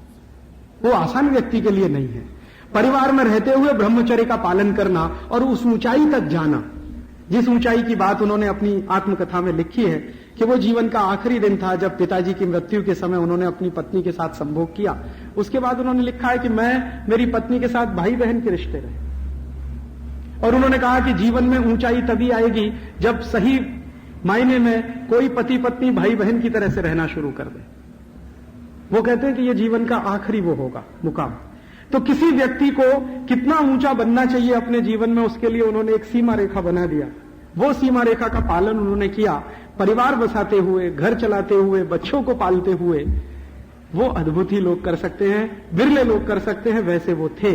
और उन्होंने जो किया है वो हम सबके सामने है, जो कहा है वो भी है और जो लिखा है वो भी है। उनके कहे हुए को, उनके किए हुए को और उनके बोले हुए को अगर हम अपने जीवन में दशमांश भी, माने 1/10 भी अगर हम उतार सकें तो भारत में बहुत कुछ बेहतर होने की संभावना और शक्यता है। इतना गांधी जी को श्रद्धांजलि स्वरूप में कहना चाहता था। और एक छोटी सी आखिरी बात जो मैं आज के समय में कहना चाहता हूं, गांधी जी ने अपने जीवन में 11 व्रत दिए लोगों को, अहिंसा, सत्य, अस्तेय, ब्रह्मचर्य, असंग्रह वगैरह वगैरह। आपने पढ़े होंगे, बार बार सुने भी होंगे। उन व्रतों के बारे में गांधी जी ने लोगों से कहा है कि मेरी आपसे ये विनंती है कि भारत में जो व्रत मनाए जाते हैं, त्योहार मनाए जाते हैं, उनमें सोमवार का व्रत हो जाता है, कभी बृहस्पतिवार का हो जाता है, कभी मंगलवार का हो जाता है। मंगलवार को हनुमान जी का है, सोमवार को शंकर जी का है, वगैरह वगैरह।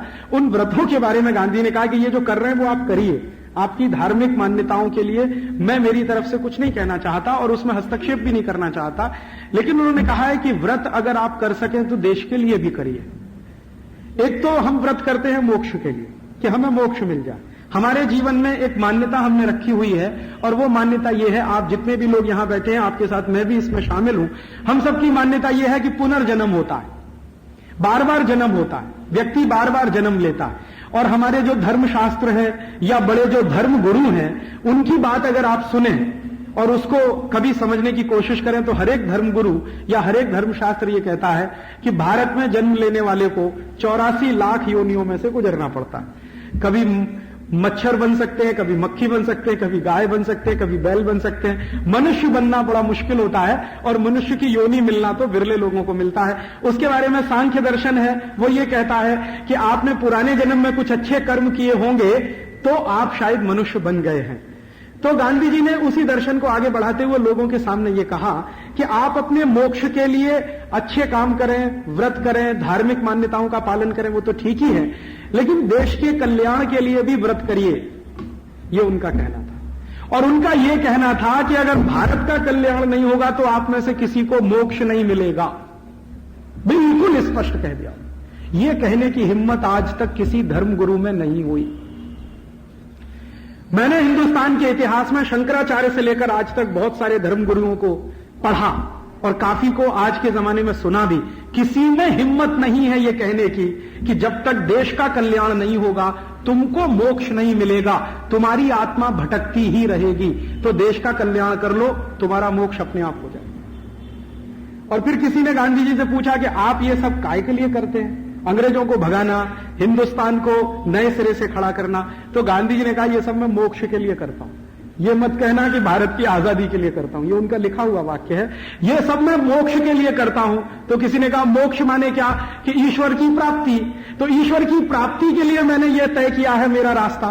तो उन्होंने कहा कि इससे ईश्वर की प्राप्ति कैसे होगी? तो वो सुनाने लगे, देखो भारत आजाद हो जाएगा, आजाद होने के बाद खुशहाल हो जाएगा, गरीबी खत्म हो जाएगी, बेकारी खत्म हो जाएगी, भूखमरी खत्म हो जाएगी, अन्याय नहीं होगा, हर व्यक्ति को सम्मानजनक जीवन बिताने का अधिकार मिलेगा। ये सब जब हो जाएगा तो मुझे मोक्ष मिल जाएगा। अब आप देखिए, इतना बड़ा योगी आदमी किस बात की कल्पना करता है? हम लोग कल्पना करते हैं ना, मोक्ष उन्हीं को सिद्ध होता है जो योगी होते हैं। और योगी कौन होता है? जो अपने को दूसरों से ऊपर उठा लेता है। लेकिन गांधी जी कह रहे हैं कि मैं अकेला ऊपर नहीं उठूंगा, ये सबको अपने साथ ऊपर उठाऊंगा, तब मुझे मोक्ष मिलेगा। इससे बड़ा योगी पुरुष कौन होगा?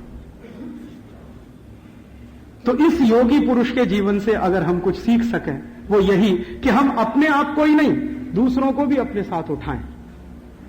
और दूसरों को अपने साथ क्यों उठाएं? मैं ऐसा मानता हूं कि महात्मा गांधी की आत्मा भटक रही है, उनको मोक्ष नहीं हुआ है। अगर वो जीवित रहते तो शायद वो काम करते जो उन्होंने अपने लिए तय किया हुआ था। आजादी आने के तत्काल बाद किसी ने पूछा कि गांधी जी आजादी आ गई, अब बिरला जी ही थे, एक दिन सवाल करने लगे अब क्या करेंगे? तो उन्होंने कहा अब तो तुम्हारे साथ लड़ना है। आप सोचिए, जो बिरला जी महात्मा गांधी के पास अपना ब्लैंक चेक रखते थे, उन्होंने एक दिन सवाल किया कि अब तो आजादी आ गई। और गांधी जी की आदत थी रोज मालिश करवाते थे, तेल से मालिश करवाते थे। तो एक दिन बिरला जी पहुंच गए सेवाग्राम आश्रम और गांधी जी की मालिश चलती थी। तो पूछ लिया कि अब मालिश क्यों करा रहे हैं? अब तो अंग्रेज भाग रहे हैं, अब आपको किससे लड़ना है? कि अभी तो तुमसे लड़ना है। एक दुश्मन नहीं है हिंदुस्तान का, दूसरा दुश्मन मेरे सामने खड़ा है। तो बिरला जी घबरा गए कि ये कह क्या रहे हैं। तो गांधी जी ने फिर उनको बड़े प्रेम से समझाया कि देखो घनश्याम दास, ये लड़ाई हिंदुस्तान की जो है बड़ी लंबी है। अंग्रेजों का चले जाना तो एक चरण है, इसके आगे अभी बहुत सारे चरण हैं। तो उन्होंने पूछा कि आपका एसिड टेस्ट क्या है? तो उन्होंने कहा कि देखो, जब अंतिम आदमी हिंदुस्तान का ये कहने लगेगा कि मैं आनंद में हूं, खुशी में हूं, तो मैं मान लूंगा कि हिंदुस्तान की आजादी की लड़ाई पूरी हो गई। यही मेरा एसिड टेस्ट है। और वो तो दुर्भाग्य हम सबका कि उनको किसी ने मार दिया, किसी पागल आदमी ने। मैं तो कहता हूं कि जिस आदमी ने गांधी जी को मारा था, अच्छा ये होता कि वो महात्मा गांधी के सामने जाकर खुद को गोली मार लेता, वो उसके लिए बेहतर होता।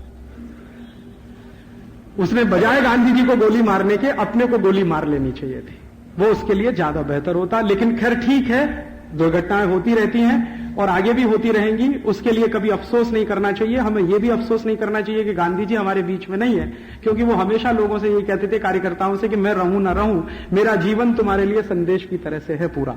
मैंने मेरे जीवन भर जो किया वो आपके लिए संदेश जैसा है। तो गांधी जी के संदेश का अगर हम थोड़ा सा विश्लेषण करें और आज की परिस्थिति को देखने की कोशिश करें, तो मैं ऐसा मानता हूं कि उनको अभी मोक्ष नहीं मिला है, उनकी आत्मा कहीं ना कहीं भटक रही है। उसके 3 बड़े कारण हैं कि उन्होंने जब ये कहा था कि भारत का जब अंतिम व्यक्ति आनंद में रहेगा, खुशी में रहेगा, तो मैं मान लूंगा कि सारे काम पूरे हो गए हैं। वो अंतिम व्यक्ति अभी भी बहुत कुछ चीजों से वंचित है। भारत की इस समय आजादी 1 करोड़ से थोड़ी ऊपर हो चुकी है, और 100 करोड़ से ऊपर हो चुकी है। 1 अरब से थोड़ी ऊपर हो चुकी है, 100 करोड़ से ऊपर हो चुकी है। अब ये 100 करोड़ की आबादी का जरा क्लासिफिकेशन करें, वर्गीकरण करें, तो क्या चित्र है? चित्र ये है कि हिंदुस्तान के 100 करोड़ की आबादी में करीब 25 करोड़ लोग ऐसे हैं जिनके पास एक दिन में प्रति व्यक्ति खर्च करने के लिए 5 रुपया नहीं है। 25 करोड़ लोग ऐसे। भारत सरकार के नेशनल सैंपल सर्वे की रिपोर्ट के अनुसार प्रति व्यक्ति 5 रुपए नहीं रखते एक दिन में खर्च करने की हैसियत, ऐसे 25 करोड़ लोग हैं। 15 करोड़ लोग ऐसे हैं हमारे देश में जिनके पास प्रति व्यक्ति एक दिन में खर्च करने के लिए 1 रुपया नहीं, 15 करोड़ लोग ऐसे हैं। और करीब करीब 10 करोड़ लोग ऐसे हैं इस समय भारत देश में जिनके पास प्रति व्यक्ति एक दिन में खर्च करने के लिए 50 पैसा नहीं। 25 करोड़ लोगों के पास प्रति व्यक्ति एक दिन में खर्च करने के लिए 5 रुपया नहीं है। 10 करोड़ लोगों के पास प्रति व्यक्ति एक दिन में खर्च करने के लिए 50 पैसा नहीं है। और 15 करोड़ लोगों के पास प्रति व्यक्ति एक दिन में खर्च करने के लिए 1 रुपया नहीं। अब 25 और 15 40 और 10 50 करोड़ की हमारी बस्ती ऐसी है जिसको न्यूनतम जरूरतें पूरी करने की कोई व्यवस्था नहीं इसी देश में जहां हम रहते हैं। और इनमें ये जो 50 करोड़ लोग हैं जिस तरह से जीवन बिताते हैं वो किस तरह का जीवन है, मैं आपको 2-3 घटनाएं सुनाना चाहता हूं। मैं पूरे देश में घूमता हूं, देश का ऐसा कोई हिस्सा नहीं जहां मैं नहीं गया। थोड़े समय पहले मैं उड़ीसा में घूम रहा था। उड़ीसा में एक गांव है, उसका नाम है भवानीपट्टनम। वो गांव जो है डिस्ट्रिक्ट सेंटर है कालाहांडी जिले का। कालाहांडी नाम का जिला है, भवानीपट्टनम नाम का गांव है। वहां मैं एक बार गया। उस गांव को जाते समय सड़क के किनारे से जब मैं गाड़ी से जा रहा था तो मैंने 2-3 स्थानों पर बाजार देखा जहां पर बच्चे बिकने के लिए बैठे थे। बच्चों को बेचने के लिए बाजार लगते हैं वहां, और बच्चों को बेचा जाता है उसी तरह से जैसे का बेचा जाता है, टमेटा बेचा जाता है, बैंगन बेचा जाता है। और जिन बच्चों को मैंने बिकते हुए देखा मेरी आंखों से, उनके गले में एक तख्ती लटकी हुई थी, उस पर रेट लिखा हुआ था। जैसे लड़का खरीदना है 10 साल से ऊपर का है तो उसका रेट है 50 रुपया, और लड़की खरीदनी है 15 साल से ऊपर है तो उसका रेट है 35 रुपया। 35 रुपए में 15 साल से उम्र के ऊपर की लड़की आपको खरीदने में मिल जाएगी, 50 रुपए में 10 साल से ऊपर का लड़का मिल जाएगा। जिन स्थानों पर मैंने ये बाजार लगे हुए देखे वहां पर मैंने मेरी गाड़ी रुकवाई और उनको कहा कि भाई ये क्या है, तो उन्होंने कहा ये बच्चे बिकने के लिए आते हैं, यहां अक्सर इस तरह के बाजार लगते हैं। तो मैंने पूछा साल में कितनी बार लगते हैं? उन्होंने कहा आप साल की बात कर रहे हैं, महीने में पूछिए। मैं सोच रहा था कि कभी साल में 1 आध बार होता होगा। उन्होंने कहा नहीं, महीने में पूछिए कितनी बार लगते हैं। अब मुझे क्या हुआ कि एक मां बाप जो अपने बच्चे को बेचने के लिए बैठे थे, प्रतीक्षा करते थे, बाजू में बच्चे के गले में तख्ती लटकी थी, 55 रुपए का उसका रेट था, 13-14 साल का लड़का था। मैंने उसके बाप को जाके पूछा, मेरे साथ एक कार्यकर्ता था जो उड़िया भाषा जानता है, तो मैंने उसको कहा इसको उड़िया भाषा में पूछो कि ये अपने बच्चे को क्यों बेचना चाहता है। तो उसने पूछा, तो उसके बाप ने जवाब दिया कि मेरे घर में खाने को 2 समय रोटी नहीं है, इसको मैं क्या खिलाऊं। तो मैं इसको इसलिए बेचना चाहता हूं कि कोई अमीर आदमी इसको खरीद ले जाए, कम से कम खाने के लिए तो रोज देगा इसको, भले ही वो इसको गुलाम बनाकर रखे, इससे मुझे कोई चिंता नहीं, लेकिन ये ले जाए मेरे घर में से। ऐसी स्थिति के वहां मां बाप है। मेरे जीवन में बहुत बड़ा धक्का उस दिन आया जब मैंने ये दृश्य मेरी आंखों से देखा। किसी तरह मैं भवानीपट्टनम पहुंचा, जल्दी जल्दी मीटिंग खत्म करके, उस दिन मेरा दिल नहीं था भाषण देने में, किसी तरह भाषण पूरा किया। वहां एक दूसरा दृश्य देखा मैंने। मेरे भाषण को सुनने के लिए बहुत सारे लोग आए थे, करीब करीब 1200-1300 लोग आए थे। अब वो जो लोग सुनने के लिए आए थे उनमें से कुछ लोग तो आपकी तरह से सामने आकर बैठे थे, लेकिन बहुत सारे ऐसे लोग थे जो मेरा व्याख्यान सुनना चाहते थे लेकिन झाड़ के पीछे खड़े हुए थे। कुछ जहां व्याख्यान स्थल था वहां पे आजू बाजू में लिमड़ा के झाड़ लगे हुए थे, तो वहां वो खड़े हुए थे उसके पीछे। मैंने आयोजक को कहा कि देखो भाई, ये जो पीछे खड़े हुए लोग हैं झाड़ के, इनको सामने लाके बिठाओ ना, ये पीछे क्यों खड़े हैं? जो सब लोग बैठे हैं वो भी आके बैठे। तो उसमें से एक ने कहा कि राजीव भाई वो आपके सामने नहीं आ सकते। मैंने पूछा क्यों नहीं आ सकते? तो उसने कहा उनके शरीर पर इतने कपड़े नहीं है कि वो आपके सामने आकर बैठ सके। दूसरा धक्का उस दिन मुझे तब लगा। फिर मैंने मेरे कार्यकर्ता को कहा जिसने ये आयोजन किया था कि भाई तुम कुछ ऐसी व्यवस्था करो कि मैं भवानीपट्टनम के आसपास के 10-20 गांव देखना चाहता हूं और गरीबी क्या है उसका मैं दर्शन करना चाहता हूं। महात्मा गांधी जिस अंतिम व्यक्ति की बात कहा करते थे भारत में उसको उच्च स्थान मिलना चाहिए, वो अंतिम व्यक्ति किस स्थिति में रहता है वो जरा मैं देखना चाहता हूं मेरी आंखों से, शायद मुझे उसमें से कुछ प्रेरणा मिले। तो मेरे कार्यकर्ताओं ने मेरे 2-3 प्रोग्राम कैंसिल करके मुझे गांव में घुमाना शुरू किया। तो भवानीपट्टनम से करीब 30 किलोमीटर दूर में एक गांव में गया और उस गांव में जाने के बाद मैं ये देखने लगा कि कौन सा घर ऐसा है जो अच्छे तरीके से बनाया गया है। तो एक भी घर मैंने ऐसा नहीं देखा मेरी आंखों से जहां लकड़ी का कोई दरवाजा लगा हो, और एक भी घर ऐसा नहीं था जहां कोई छत रखने के लिए कुछ व्यवस्थित कुछ किया गया हो। छत भी क्या है, वो जो धान की फसल होती है, पैडी जब पैदा होता है, तो पैडी को पैदा होने के बाद जब फसल पक जाती है, उसमें से धान तोड़ के निकाल लिया जाता है, उसका जो फूस बचता है, भूसा बचता है, उसको डाल के तो छत बनी हुई है और उसमें कुछ डंडे वंडे लगे हुए, बस यही छत है, दरवाजा है नहीं। और कोई भी घर मैंने ऐसा नहीं देखा जो 10 फीट बाई 15 फीट से ज्यादा का हो। एक घर का जो मैक्सिमम एरिया है वो 150 स्क्वायर फीट, और उसमें 5 लोगों का परिवार, 7 लोगों का परिवार रहता है। घर देखते देखते मेरे मन में ऐसा आया कि चलो इस गांव के किसी सरपंच के घर में चलें, शायद उसका घर कुछ अच्छा हो, देखने लायक हो। क्योंकि मेरे मन में ऐसी कल्पना थी कि जो गांव का सरपंच होता है वो पैसे वाला होता है, कुछ तो उसके पास पैसा होता ही है, अच्छा घर बना के रहता। तो सरपंच के घर में गया तो बस इतना ही फर्क था सरपंच और बाकी घरों में कि किसी भी घर में तो दरवाजा नहीं था, सरपंच के घर में एक फटा हुआ कपड़ा लटकता था, वो उसका दरवाजा था। तो किसी ने कहा देखो यही सरपंच का घर है। तो मैंने कहा अच्छा ठीक है भाई, सरपंच को जरा बाहर बुलाओ, उससे मुझे कुछ चर्चा करनी है। तो मेरे कार्यकर्ता ने पूछा क्या चर्चा करनी है, तो उसने कहा कि उसके बारे में, उससे मैं पूछना चाहता हूं ये गरीबी इतनी ज्यादा क्यों है यहां पर, शायद मुझे उससे कुछ ज्ञान मिल सके। तो उसने कहा ठीक है मैं बुलाता हूं। तो उसने आवाज दिया उड़िया भाषा में। तो मैंने देखा कि सरपंच नहीं आया, पहले उसकी पत्नी बाहर आई, और जब उसकी पत्नी बाहर आई तो मैंने देखा कि उस बहन के शरीर पर 2 मीटर कपड़ा नहीं था जिससे वो अपने पूरे शरीर को ढक सके, 2 मीटर कपड़ा नहीं था। फिर मैंने उसको कहा कि आप अंदर जाओ, अपने पति को बाहर भेजो। तो वो महिला अंदर गई, तब थोड़ी देर के बाद उसका पति बाहर आया, और देखते ही मेरी आंखों में आंसू आ गए। मैंने देखा कि वो पुरुष वही कपड़ा लपेट कर बाहर आया जिसको उसकी पत्नी लपेटे हुए। और उस दिन मैंने मान लिया कि महात्मा गांधी की आत्मा को कभी शांति नहीं मिल सकती इस देश में, कैसे उनको मोक्ष मिलेगा।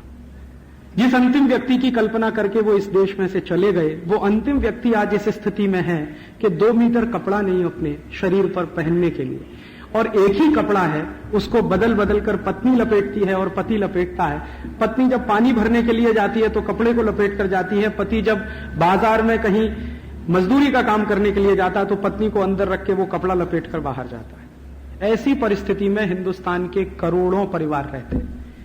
भारत सरकार के आंकड़ों के अनुसार अभी हमारे देश में 11 करोड़ परिवार ऐसे हैं जिनमें प्रति व्यक्ति एक आदमी के पास 2 मीटर कपड़ा नहीं है पहनने को। 11 करोड़ परिवार ऐसे हैं पूरे देश में। सरकार के आंकड़ों के अनुसार 13 करोड़ परिवार ऐसे हैं हमारे देश में जहां की महिलाओं को, माताओं को, बहनों को संडास की व्यवस्था नहीं है अपने घर में। उन महिलाओं को शौच की व्यवस्थाओं को किसी तरह से पूरा करने के लिए सड़क के दोनों किनारे बैठना पड़ता है। और मैं भारत के गांव-गांव में जाता हूं तो सबसे ज्यादा कोई मुझे, मेरा कार्यकर्ता पूछता है कि राजीव भाई आपको सबसे ज्यादा तकलीफ किस बात से होती है, तो मुझे सबसे ज्यादा तकलीफ उस समय होती है कि जब मैं किसी गांव में घुस रहा होता हूं, मेरी गाड़ी की हेडलाइट सड़क के दोनों किनारे पड़ती है और बहुत सारी महिलाओं को उठ जाना पड़ता है। मेरी गाड़ी निकल जाने के बाद फिर उनको बैठना पड़ता है।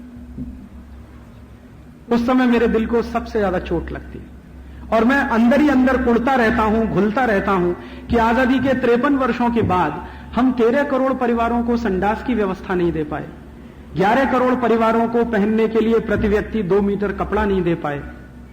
हमारे हिंदुस्तान में अभी भी कुल परिवारों की संख्या 22 से 23 करोड़ है। थोड़ा लिबरल एस्टीमेट अगर लगाया जाए तो कुल परिवारों की संख्या भारत में 25 करोड़ है।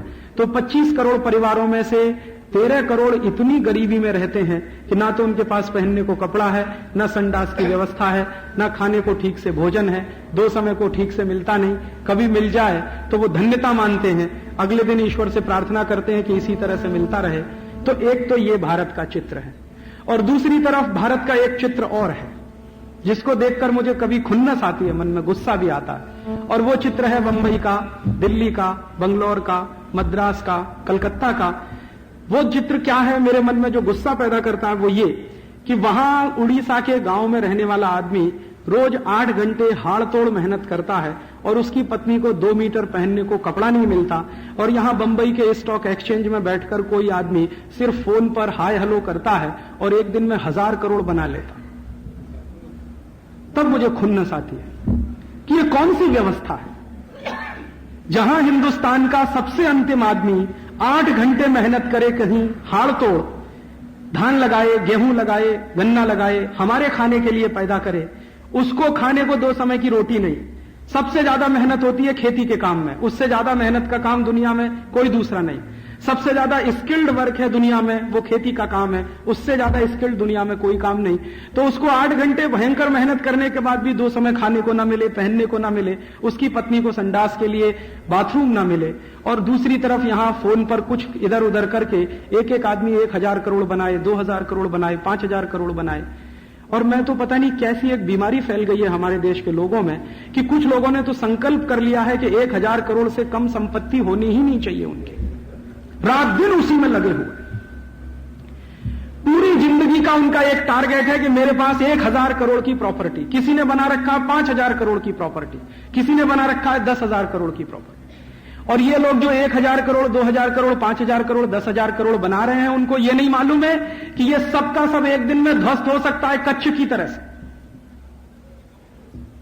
जीवन का इतना नंगा सच जो आज हम अपनी आंखों से देख रहे हैं, इसको देखकर अगर हम कोई सबक ले सकते हैं तो वो ये ले सकते हैं, कितना ही अच्छा आशियाना बनाइए, इटालियन मार्बल लगाइए, फ्रांस से लेकर टाइल लाइए और लगाइए, कुछ भी करिए, 1 मिनट भी 7.8 स्केल रिएक्टर पर आया तो ये सब ध्वस्त हो जाने वाला। क्या करेंगे इसका? तो भी जिंदगी का लक्ष्य है किसी का 1000 करोड़, 5000 करोड़, 10,000 करोड़। तो मुझे लगता है कि ये व्यवस्था अगर हम बदलेंगे नहीं तो महात्मा गांधी की आत्मा को शांति मिलेगी नहीं। और सिर्फ महात्मा गांधी की आत्मा की शांति का प्रश्न नहीं है, आपको भी शांति नहीं मिलेगी जी, अगर हिंदुस्तान का एक हिस्सा ऐसा है और दूसरा हिस्सा ऐसा। इसी भारत में मैं देखता हूं कितनी बड़ी विडंबना है, 20, 25, 30 लाख लोग हैं जिनके हाथ में मोबाइल फोन है। 20, 25, 30 लाख, बहुत अधिक, सब जोड़कर। और 9 करोड़ लोग हैं जिनके हाथ में भीख का कटोरा है इसी देश में।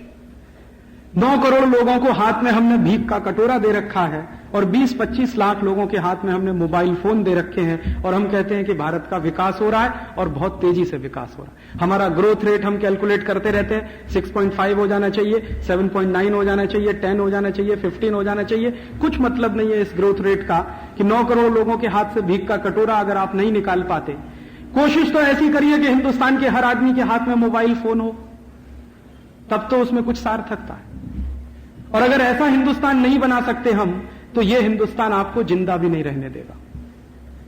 वो आप भी सोच लीजिए इसके बारे में, क्योंकि ऐसी व्यवस्थाएं बहुत दिनों तक चलती नहीं है जिन व्यवस्थाओं में 4-5 करोड़ लोगों के पास तो शायद हजारों करोड़ की प्रॉपर्टी और 96-97 करोड़ लोगों के पास कुछ भी नहीं इस देश में। यह व्यवस्था बहुत दिन नहीं चल सकती और वो चलेगी नहीं, वो टूटती जा रही है। और यह व्यवस्था के टूटने के कुछ बड़े कारण हैं। उनमें से एक बड़ा कारण है हमारे हिंदुस्तान में जो मॉडल हमने बनाया है डेवलपमेंट का, वो सारा का सारा मॉडल उधार का है। अमेरिका से कुछ उधार ले लिया, यूरोप से कुछ उधार ले लिया, दुनिया भर के देशों से उधार लेकर हमने हमारा डेवलपमेंट का मॉडल बना लिया। और इस डेवलपमेंट के मॉडल में हमारा उद्देश्य क्या है? हमारा उद्देश्य है कि पर कैपिटा इनकम बढ़ती है कि नहीं बढ़ती। हमारा उससे भी बड़ा आज का उद्देश्य यह हो गया है कि इस डेवलपमेंट के मॉडल में पर कैपिटा कंजम्पशन बढ़ता है कि नहीं बढ़ता। अभी तो वो इनकम को बाजू में रख के पर कैपिटा कंजम्पशन बढ़ाने की बात होती है। अमेरिका और यूरोप में जो डेवलपमेंट का मॉडल है उसमें पर कैपिटा कंजम्पशन की बात है, उसी को पूरी तरह से हमने डिट्टो फॉलो कर लिया। अब पर कैपिटा कंजम्पशन बढ़ाने के लिए हम कभी भी ये नहीं सोच पाते कि जब 50 करोड़ लोगों को जिंदगी जीने के लिए न्यूनतम सुविधाएं नहीं मिलेंगी तो कैसे पर कैपिटा कंजम्पशन आप बढ़ाएंगे इस देश का। अगर उनकी जीवन जिंदगी चलाने के लिए न्यूनतम जरूरतें पूरी हो सकती हैं तब तो पर कैपिटा कंजम्पशन की बात हम कर सकते हैं। यहां तो कुछ भी नहीं है।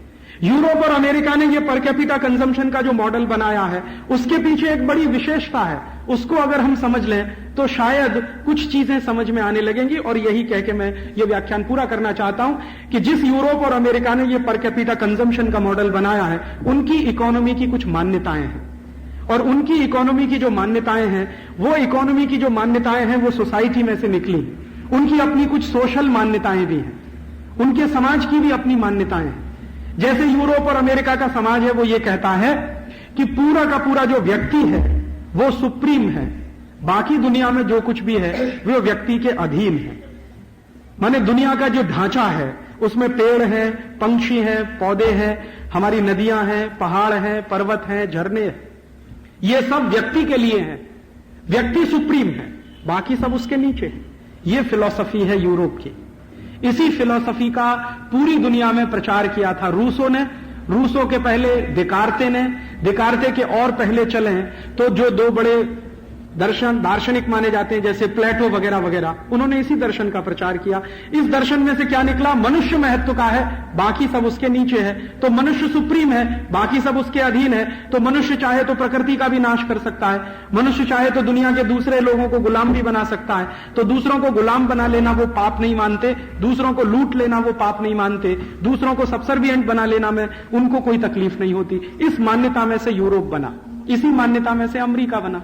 अब हमने भारत के बारे में कभी सोचा नहीं कि अगर हम यूरोप और अमेरिका का मॉडल अपनाना चाहते हैं तो हमको हमारी मान्यता के बारे में सोचना चाहिए। हमारी मान्यता में क्या है? व्यक्ति सुप्रीम नहीं है। हम ऐसा मानते हैं कि ये जो पूरा पर्यावरण है, ये जो प्रकृति है, इस पूरे पर्यावरण में जो भी कुछ हमको दिखाई दे रहा है उनमें से कोई भी सुप्रीम नहीं है, सब बराबर है। हम चींटी को, मक्खी को, मच्छर को, गाय को, बैल को, बकरी को, भैंस को या किसी भी दूसरी चीज को मनुष्य से ऊपर नहीं मानते।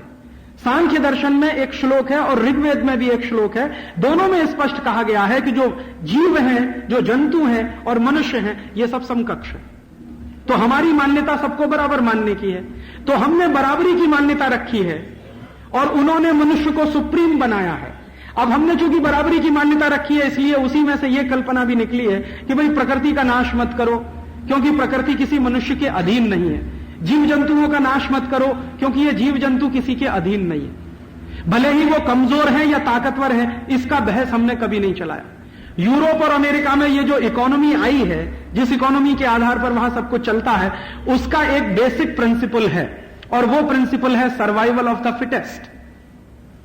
आप अगर समझने की कोशिश करो यूरोप और अमेरिका को, तो वहां एक ही सिद्धांत है, वो सिद्धांत है सर्वाइवल ऑफ द फिटेस्ट। माने जो ताकतवर है उसी को जिंदा रहने का अधिकार है, जो कमजोर है उसको मर जाना चाहिए या ताकतवर का गुलाम बन जाना चाहिए।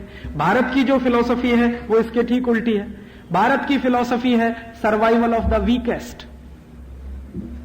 हमने जो फिलॉसफी बनाई है वो फिलॉसफी है survival of the weakest.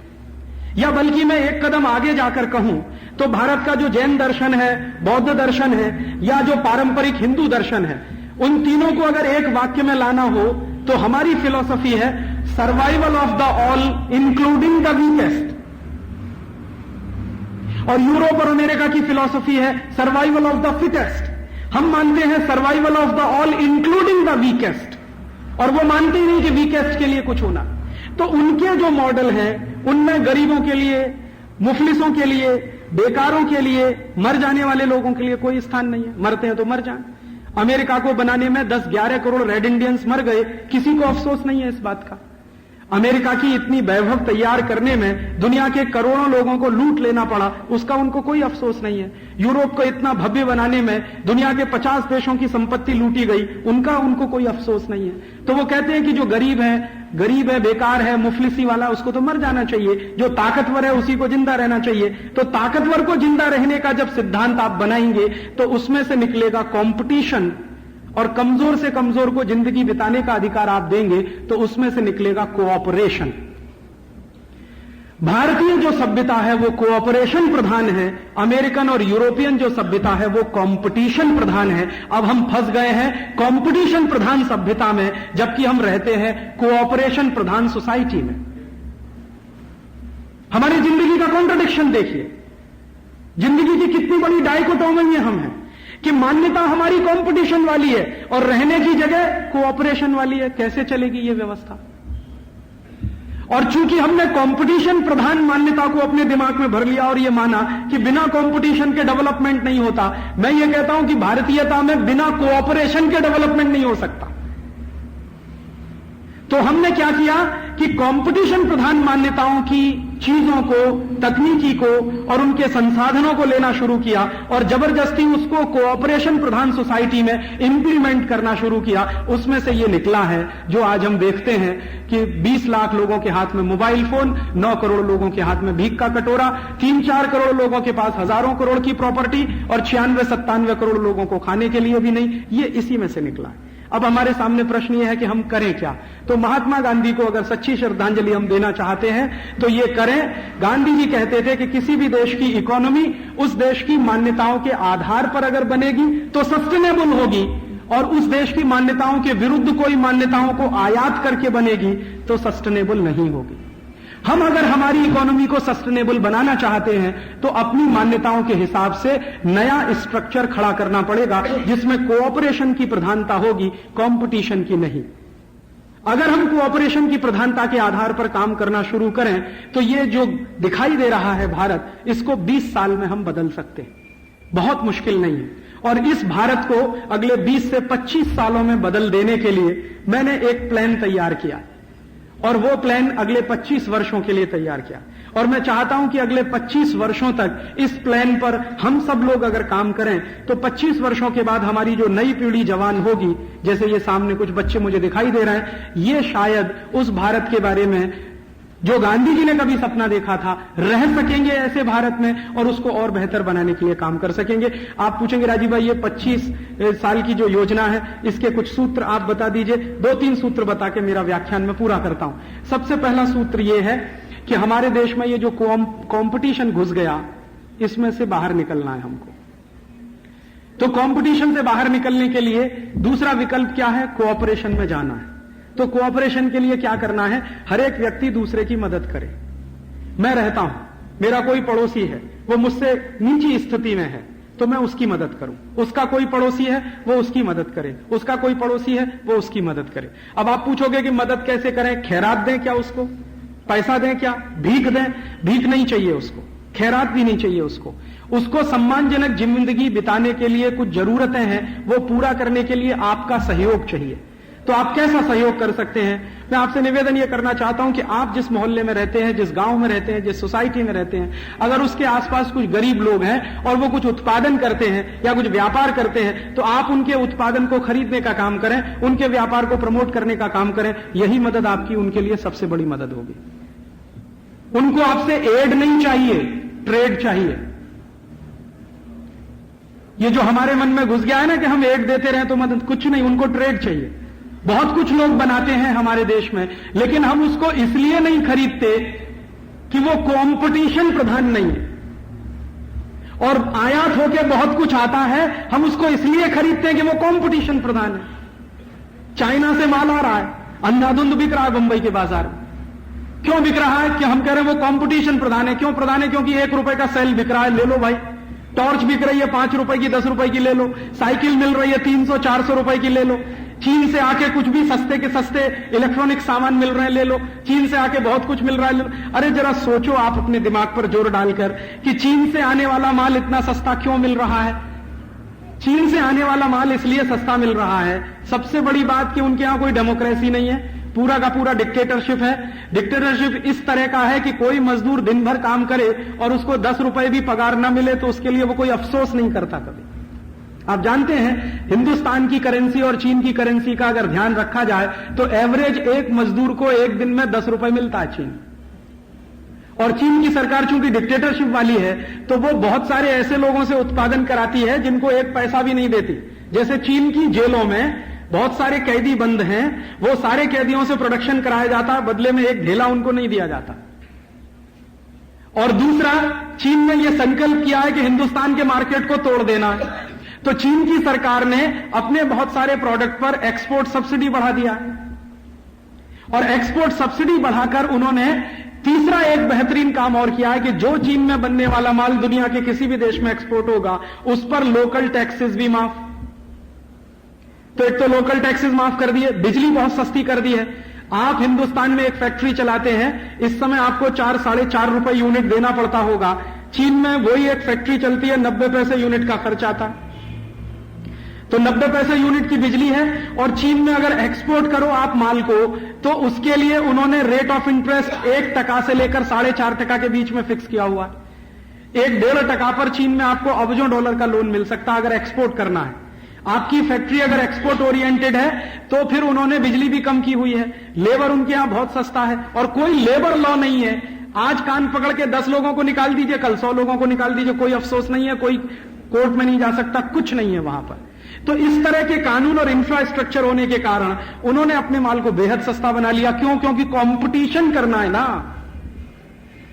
Competition का तो एक ही उद्देश्य है ना कि आप जितने सस्ते बेच रहे हैं उससे सस्ता कोई दूसरा बेचे।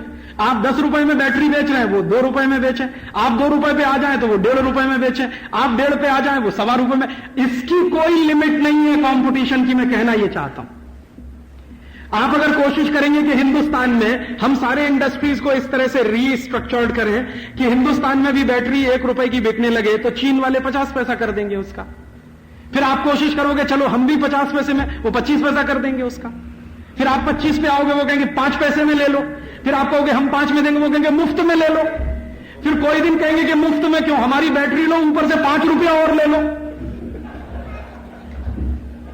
मैं आपको सिर्फ एक ही बात समझाना चाहता हूं कि कंपटीशन की कोई लास्ट लिमिट नहीं होती है। इसलिए ये कंपटीशन के चक्कर में ना फंसे, इसमें से निकलकर कोऑपरेशन में जाएं। तो कोऑपरेशन में जाएंगे तो क्या होगा कि भाई मेरे देश में बनता है, मेरा कोई पड़ोसी माल बनाता है, कोई उसका उत्पादन करता है, उसको रोजगार मिलता है, मैं वही माल लूंगा जिससे मेरे पड़ोसी को रोजगार मिलता है, मैं वही सामान खरीदूंगा जिससे मेरे पड़ोसी को व्यापार मिलता है।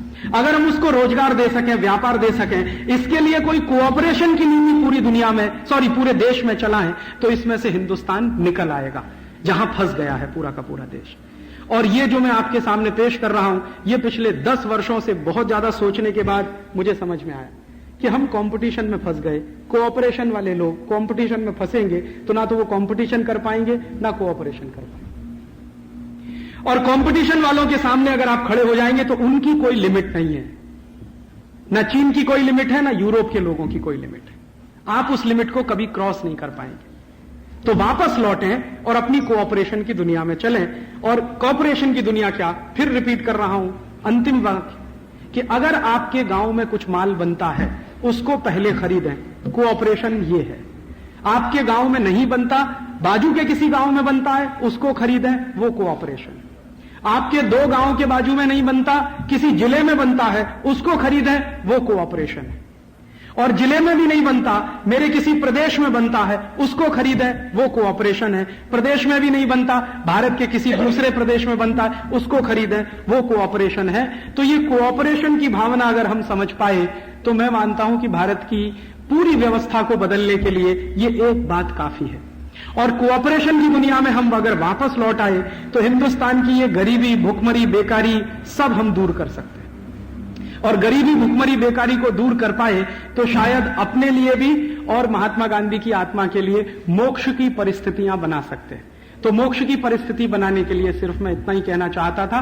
गांधी जी ने 11 व्रत दिए, उनमें से एक व्रत है स्वदेशी। वो स्वदेशी का व्रत इसी कोऑपरेशन के सिद्धांत पर टिका हुआ है। तो आज आप इस हॉल से जब उठकर जाएं तो अपने मन में ये संकल्प लेकर जाएं कि गांधी जी ने जो स्वदेशी का व्रत हमें दिया कोऑपरेटिव सोसाइटी बनाने के लिए, वो सोसाइटी बनाने के लिए हम हमारे जीवन में स्वदेशी का संकल्प करेंगे और इन विदेशियों का बहिष्कार करेंगे। वस्तुओं के स्तर पर जब आप बहिष्कार करने का संकल्प कर लेंगे तो अपने जीवन में ऐसा कुछ करिए कि गलती से भी कोई चाइनीज प्रोडक्ट मत खरीदिए, उसकी जगह कोई भारतीय वस्तु ही खरीदिए। कोई कहेगा कि राजीव भाई वो तो सस्ता है, हमारा महंगा है, तो कोऑपरेशन की भावना से खरीदिए, ना कि कंपटीशन की भावना से। भले ही हमारे देश का कोई प्रोडक्ट महंगा है, लेकिन यह मानकर खरीदिए कि यह प्रोडक्ट खरीदने से मैं किसी गरीब आदमी को रोजगार दे रहा हूं, यह प्रोडक्ट खरीदने से मैं किसी को व्यापार दे रहा हूं, यह प्रोडक्ट खरीदने से मैं किसी को गरीबी से बाहर लाने की कोशिश कर रहा हूं। अन्यथा क्या होगा, आप सब लोगों ने विदेशी माल जैसे खरीदना शुरू किया है, हिंदुस्तान के 4,62,000 उद्योग बंद हो गए। ऑयल इंडस्ट्री पूरी कोलैप्स हो चुकी है इस देश की। मैं घूम रहा हूं पूरे देश में। थोड़े दिन पहले मैं सौराष्ट्र गया था। सौराष्ट्र में 700 ऑयल मिलें बंद पड़ी हैं। जहां शिंग तेल निकलता था, नारियल का तेल निकलता था, वो सब इंडस्ट्रीज बंद है क्योंकि विदेशी पाम तेल बिक रहा है। और पाम तेल क्यों बिक रहा है? क्योंकि कंपटीशन में है। कंपटीशन में क्या है? 20 रुपए लीटर का है। हमारा जो मूंगफली का तेल है, शिंग तेल है, वो नहीं बिक रहा है क्योंकि वो 40 रुपए लीटर का। तो कंपटीशन में चल के पाम तेल हम खरीद रहे हैं, शिंग तेल नहीं बिक रहा है। सब इंडस्ट्रीज बंद हो रही है। और सिर्फ ऑयल इंडस्ट्रीज ही बंद नहीं हो रही है, टेक्सटाइल इंडस्ट्री भी बंद हो रही है। कोरिया से कपड़ा आ गया, ताइवान से आ गया, सिंगापुर से आ गया, हांगकांग से आ गया, और वो कपड़ा 6-7 रुपए मीटर में मूलजी जेठा मार्केट में भरा पड़ा। स्विस कॉटन के नाम पर 7-7.5 रुपए मीटर का कपड़ा। हमारी सब टेक्सटाइल मिलें बंद होती जा रही। पूरे देश में टोटल टेक्सटाइल मिलें 700 हैं, उनमें से 350 इस समय बंद पड़ी। अहमदाबाद में बंद है, बड़ोदरा में बंद है, यहां मुंबई में बंद। और टेक्सटाइल मिलें ही बंद नहीं है, पूरा का पूरा ये जो पावर लूम चलाने वाली इंडस्ट्री है बंद हो चुकी है। आप जाओ ना भिवंडी में 3 लाख पावर लूम्स बंद पड़े भिवंडी में। इसी तरह से विदेशी सीमेंट आ रहा, विदेशी आयरन आ रहा है, लोहा आ रहा है, विदेशी दवाएं आ रही हैं, विदेशी जूते आ रहे हैं, कॉस्मेटिक्स के सामान आ रहे हैं। अभी तो सरकार 1 अप्रैल से इस कंपटीशन को और बढ़ाने जा रही है। 1 अप्रैल सन 2001 के बाद सरकार कह रही है कि बाहर से आने वाली कोई वस्तु पर कस्टम ड्यूटी नहीं होगी, 0 कस्टम ड्यूटी। और बाहर से आने वाली कोई भी वस्तु पर क्वांटिटेटिव रिस्ट्रिक्शंस भी नहीं होंगे।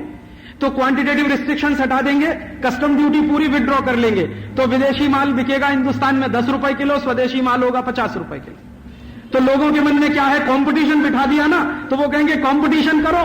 अब कंपटीशन होता है 2 बराबर के लोगों में, आप इस बात को ध्यान कर लीजिए।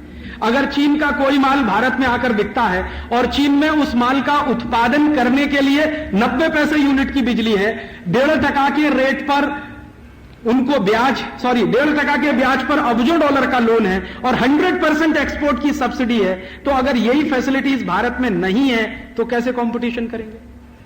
यूरोप और अमेरिका की कंपनियां आ रही हैं। अमेरिका में जानते हैं मैक्सिमम रेट ऑफ इंटरेस्ट इस समय 4.5%, तो 4.5% के रेट पर अरबों डॉलर का लोन वो लेकर आए और हिंदुस्तान के किसी उद्योगपति को कर्ज लेने के लिए कम से कम तो 12, 13, 14% ब्याज देना पड़े, तो 1.5% का ब्याज और 4.5% का, और यहां का ब्याज 12%, 13%, 15% का, दोनों में कभी कंपटीशन होगा क्या?